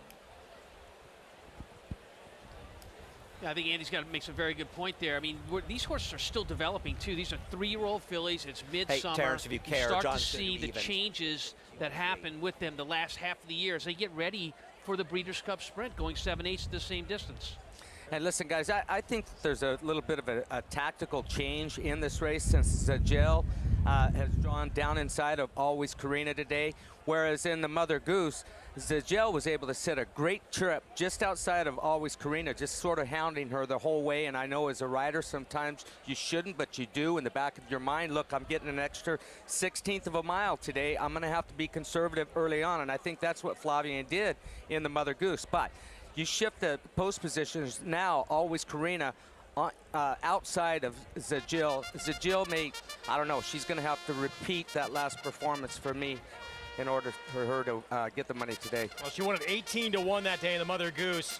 Surprised the fans, but Todd Pletcher said he wasn't really that surprised at all. She'd been training great leading into that race. She's actually undefeated around one turn. Had some excuses he felt for her defeats. She misbehaved in the gate in the Fairgrounds Oaks. He tried the turf experiment, said that was probably a mistake. It didn't work out, and got back to doing what she wants to do. So 15 to 1 on the Donruss Street Sense for the newly minted Hall of Famer. Here comes our post parade. We'll start with Bob Baffert's Illumination coming off a maiden win out at Santa Anita. You have to imagine John Velasquez going to come out firing, but is she even fast enough to keep up with the number 8 Bella Sofia? Mark Cassie, part of those Hall of Fame ceremonies yesterday as well, sends out Super Sensational. Yeah, this horse is really good around one turn. She's only got one performance. It wasn't great. I think she'll improve off of her last effort. Here's Zagel, 18 to 1 in that grade 2 Mother Goose win. She improved an enormous amount to win her last start. Is that the real Zagel, or was she turned back into a pumpkin? Bill Mott just took the Glens Falls. Now he'll try and take the Grade 1 test with Obligatory in a rematch with search results. Obligatory will be wanting the pace to be quick in here, and I think she will get a quick pace to close into. Always Karina, also from the Chad Brown barn. Chad Brown has okay numbers cutting back from routes to a sprint. This filly is one who can be forward, but she probably isn't as fast as Bella Sophia either.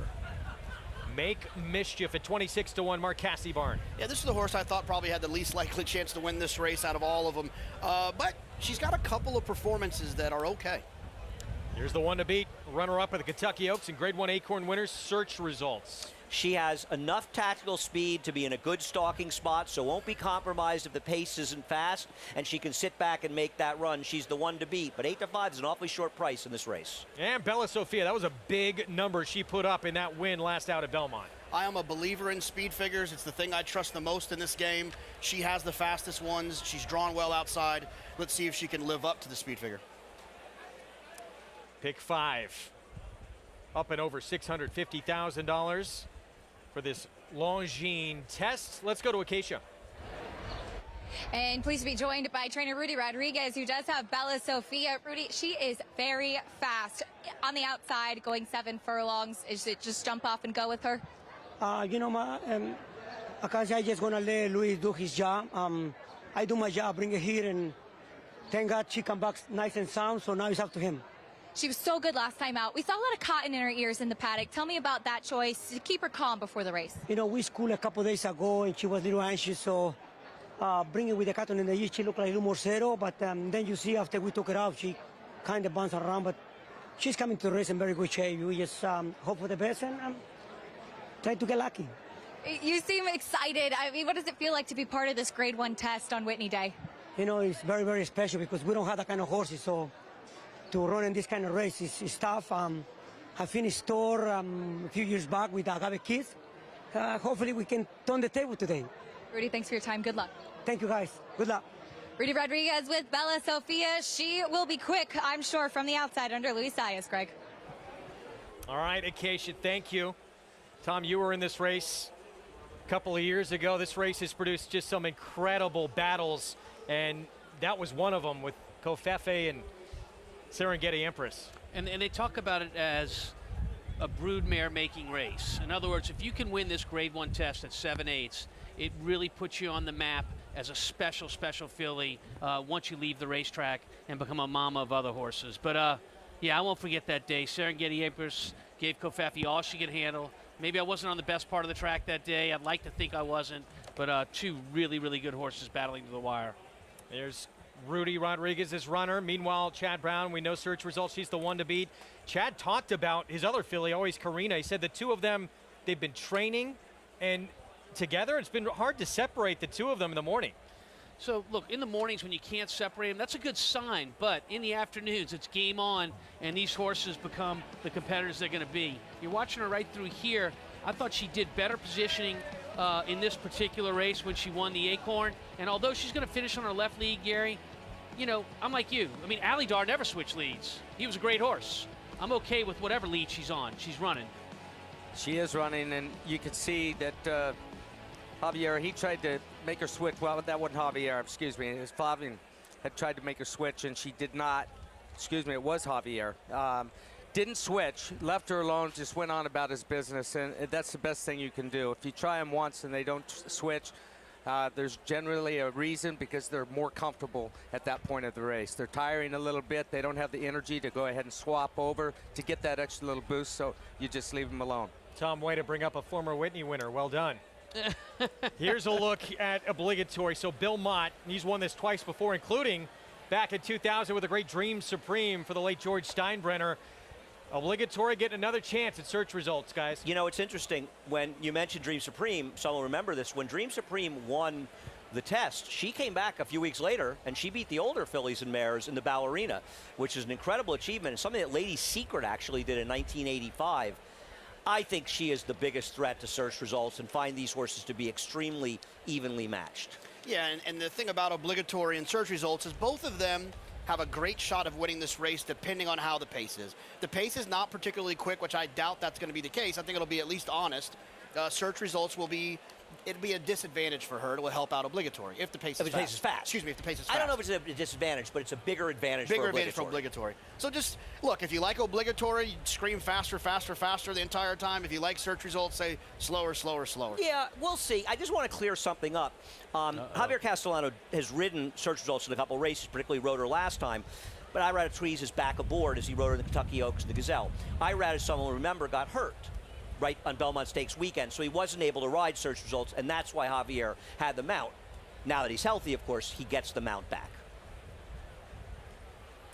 That was a tough weekend for one of the top riders in the country to miss, because he saw so many of his would-be mounts have winning performances on an important week of racing. You know, with the year he's had, though, and the looks of his helmet after the accident he had, I think he was just thankful that he was able to sit and enjoy his mounts win.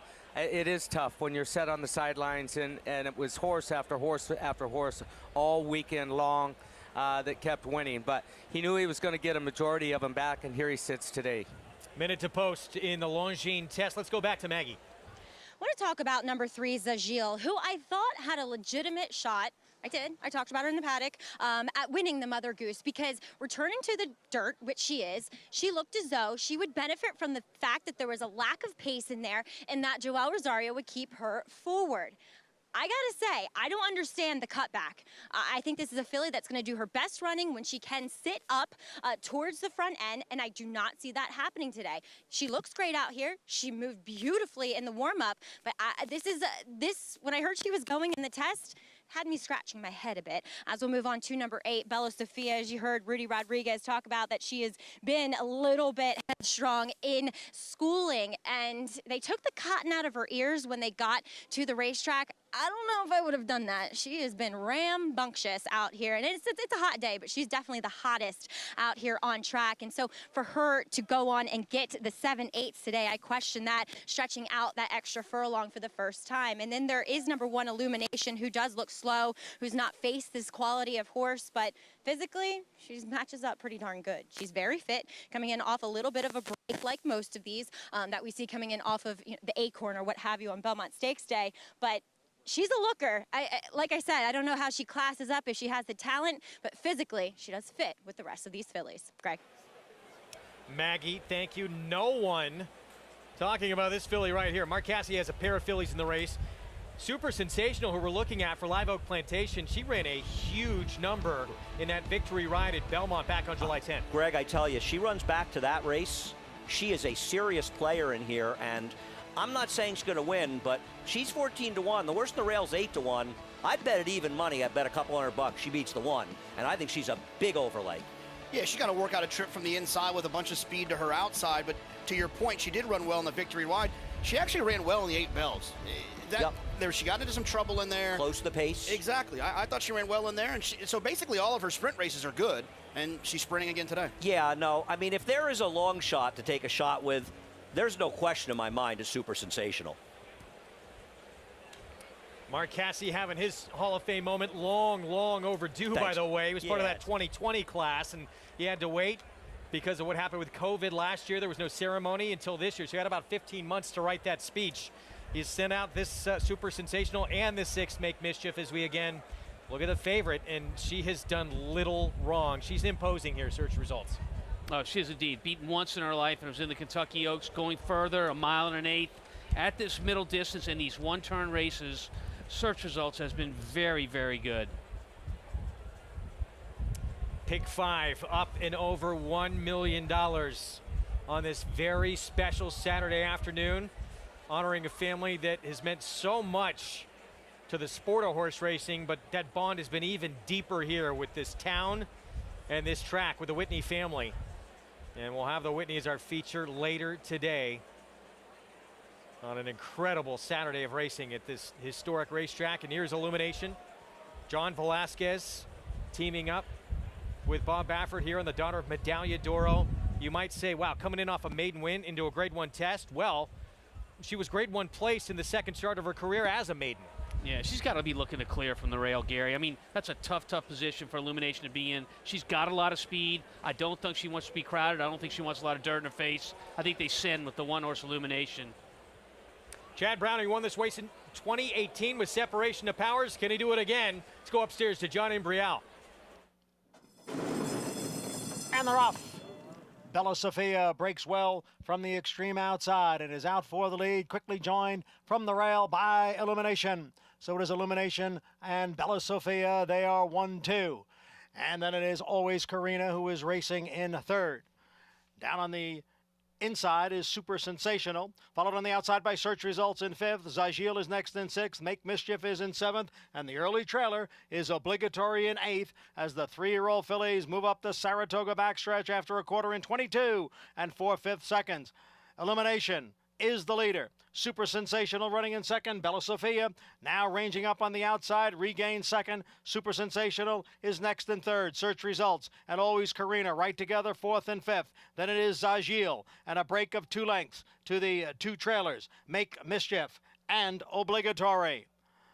It is Illumination and Bella Sophia through a half in 45 and 3/5 seconds. And now they're in the stretch. Illumination closest to the rail with the lead. Bella Sophia is all out on the outside in second. And then Super Sensational and Search Results. And there's the move by Bella Sophia to take over the lead in deep stretch. A 16th to the finish. It is Bella Sophia with Super Sensational giving chase in second. Bella Sophia with a top-notch effort to win the Grade 1 Longines Test.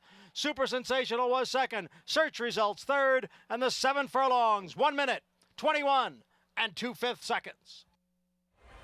Meets leading rider, gets his 32nd win of the meet. Bella Sophia in the Longines Test for Rudy Rodriguez. And the top 2 finishers from the Kentucky Oaks both have come back to Saratoga and been beat. Tom, now if you're the trainer of Bella Sophia, are you ever going to leave the cotton balls in her ear any longer than what they were taking out today when she got on the racetrack? No, you're gonna stick with the routine. The routine that works. She was a very, very easy winner last time. Showed her hand that day and ran really, really superbly today. And for Rudy Rodriguez, as he said, a lot of the barns, like his, mine, others, they don't have a lot of these horses. They don't get a lot of these opportunities. This is huge for him and his stable. Yeah, and the thing I loved about this race right here is she was rating kindly down the backside, taking a nice pull on Luis Saez, but not too much, and he just was able to stock up on Illumination, and when he straightened up and she swapped in to her outside lead, it was race over with. Bella Sophia, and there is a very jubilant Rudy Rodriguez breathing. It almost looks like a sigh of relief after that performance in a $500,000 Grade 1 extremely prestigious event. Tom, that you spoke about how important this race is. Yeah, and I'll say something else about Rudy. Might be one of the most popular personalities on the backside. He gets on his own horses, chats with the crowds in the morning that come for breakfast, always friendly. Let's go to Maggie on horseback. And here I am once again with Luis Saez. Except, Louis, this is actually your second win in the Grade 1 Test, an upset victory in 2018 with Paola Queen. But Search Results reunited with her. You didn't, with a miscommunication, I think, with entering. You weren't aboard for her last win, but you had been for her previous 2 efforts. And Louis, she showed a different dimension today, able to kind of sit back and relax and attack and go away at 7/8. Yeah, definitely. Last time it was a misunderstanding when I couldn't roll her. But thanks God, today we get back in her. And yeah, from the day 1 when I rode that filly, I fell in love with her. She's a wonderful filly. Today she proved, well, that day when she broke the maid and she came from behind, and I really loved the way how she runs. So today that was the plan, try to break and sit, right there and just let him run in a stretch, and she flew. Did you anticipate John Velasquez and number 1 Illumination going out there to the lead from the inside? Oh, yeah, definitely. I know he's going to be the speed. I just try to be right there, close to him, and go from there. Louis, how confident were you and her getting the 7/8 for the first time? Oh, I was pretty confident. I know she can go. She can handle it pretty well the distance, and today she did it so easy, She did it perfect, so it was great. Oh, it was pretty impressive. Congratulations, a modestly bred filly in the Bella Sophia. I know the connection's ecstatic with this win. A small investment, Greg, that's paying off big dividends with this Grade 1 victory. Yeah, filly that was purchased for $20,000 just wins a $500,000 race here at 4-1 for Rudy Rodriguez. Yeah, the connections were actually saying they were going to run her in a maiden claiming race in her first start. Well, fortunately they didn't. Fortunately she's here today, and she was much the best of it. Absolutely best. But the pace was important because 7 furlong races, they often go that slow first quarter, and it can be bad for the closers and helpful to the horse in front.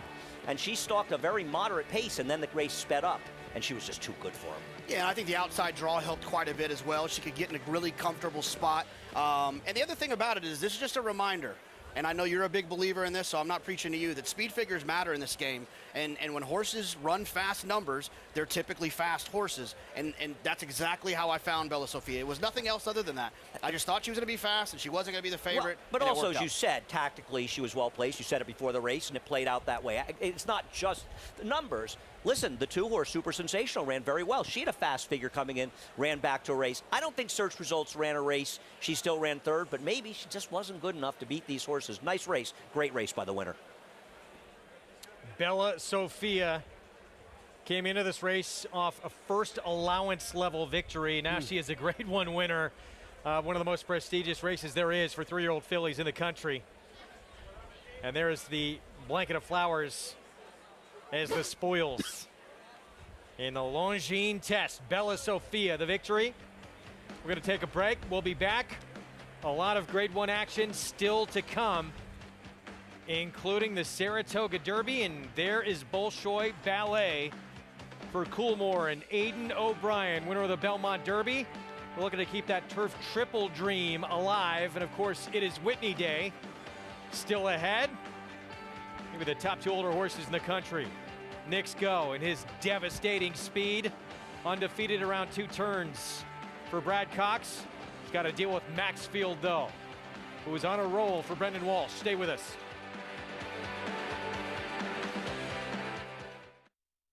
This gleaming chestnut wins by 6 on debut, with the promise of bigger things to come. Justify, he's on a dizzying ascent to greatness. What do you do when the experts compare you to legends? Justify has won the Kentucky Derby.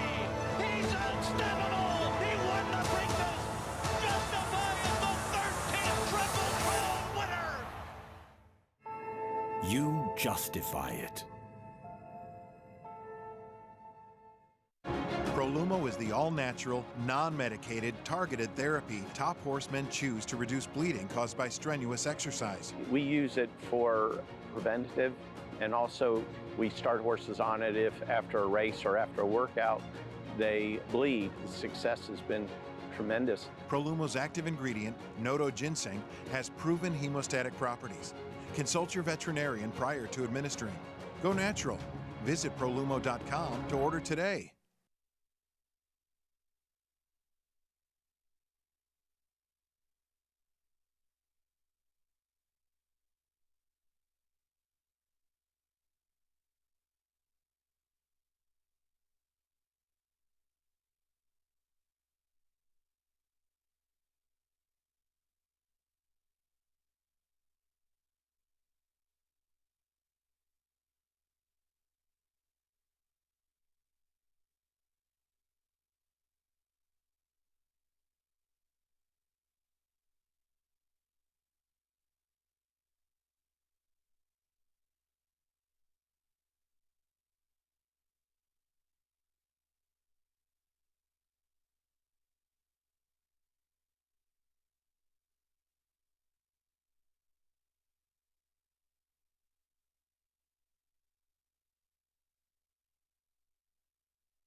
We're back on Saratoga Live. The test in the books. Bella Sophia. And in the winner's circle to present watches from the Longines Master Collection to the winning owner, trainer, and jockey of the Longines test is Linda Babbio of Longines. Longines, the official watch of Saratoga Racecourse and the New York Racing Association. What a performance from the outside post.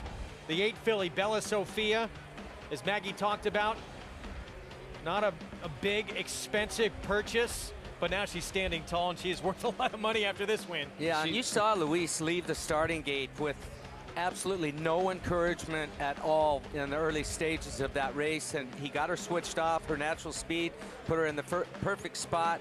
Like Andy said, they were able to slow that first quarter mile down, and the race just kept getting faster and faster. This is a good filly, guys. Super sensational. She did run very good to get second there, 13-1, and search results. That runner-up from the Kentucky Oaks beat as the 8-5 favorite. Let's go to Acacia. And so happy to be joined by Libby Imperio and Sophia Soares. As Libby, you were telling me you prayed for this coming into it. We know you're behind the operation as well. What does this win mean? You know, there is just nothing like winning in Saratoga. It's our second grade win here. We won this winner away with Lady Ivanka a couple years ago. But this is just tremendous. She won in huge fashion. Yeah, I prayed for the last 5 minutes to my father-in-law, my father, and I'm just so happy for my husband and the partners, and she's the real deal. She really is, and she showed that today. And Sophia, she's named after you. How exciting, and what a performance she put in. It's so exciting. I had tears in my eyes when I saw her just go and go and go. Thank God for this opportunity. And she was a modest buy. We've talked about this before. Right from the beginning, was it a thought that she could potentially reach these heights? You know, you never know. I mean, we always just try to take one race at a time. And, you know, I think after her last race, we were really, really sure. And, you know, she came in and she showed up, and I couldn't be more proud. I am so proud of Rudy Rodriguez. We've been with him from the beginning. He's not only our trainer, he's one of our closest friends, and it really means that much more winning with him.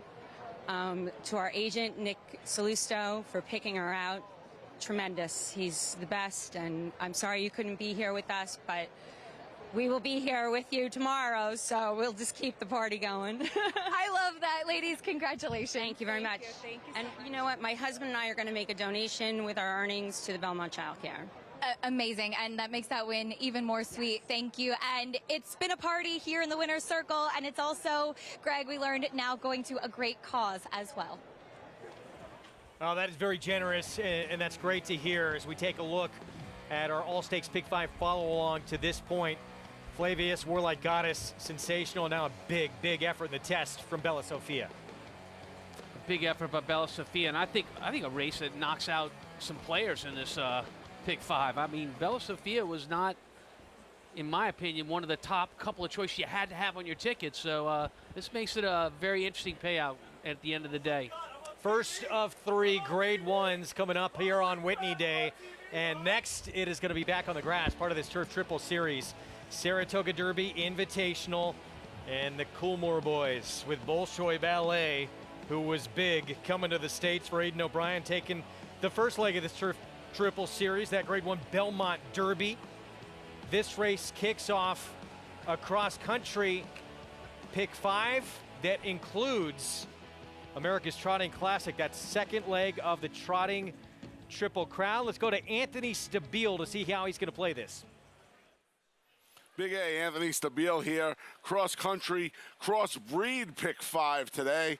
It's Whitney Day, it's Hamiltonian Day at the Spa, and down at the Big M at the Meadowlands, and we have a ticket for you. We're going to try and make a little bit of a score today in New York and New Jersey. We'll hit Monmouth Park as well.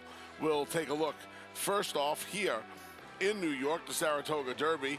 race number 9 at Saratoga. 2468 is who we appreciate du jour. Cadillac, Bolshoi Ballet, and Chellis. We'll try to get a price home there. Down at Monmouth for the Tyro, Vodka and Water will cross breeds, go over to the Hamiltonian Oaks. 345, Awesome Tricks and Lady Chaos both won the eliminations for the Oaks last week. Bella Bellini, second in one of the limbs, will go 345. Up here for the Whitney, big race for the older horses. Going to go 2 Silver State, 4 Knicks Go, see if one of them can get the job done. And then in the big one, the $1 Million Hamiltonian, Captain Corey, an impressive winner of one of the eliminations last week. Son of a Mystery, the number 6, had a tough trip. And the 7 really fast for Dexter Dunn, 4-6-7 in the Hamiltonian. Good luck.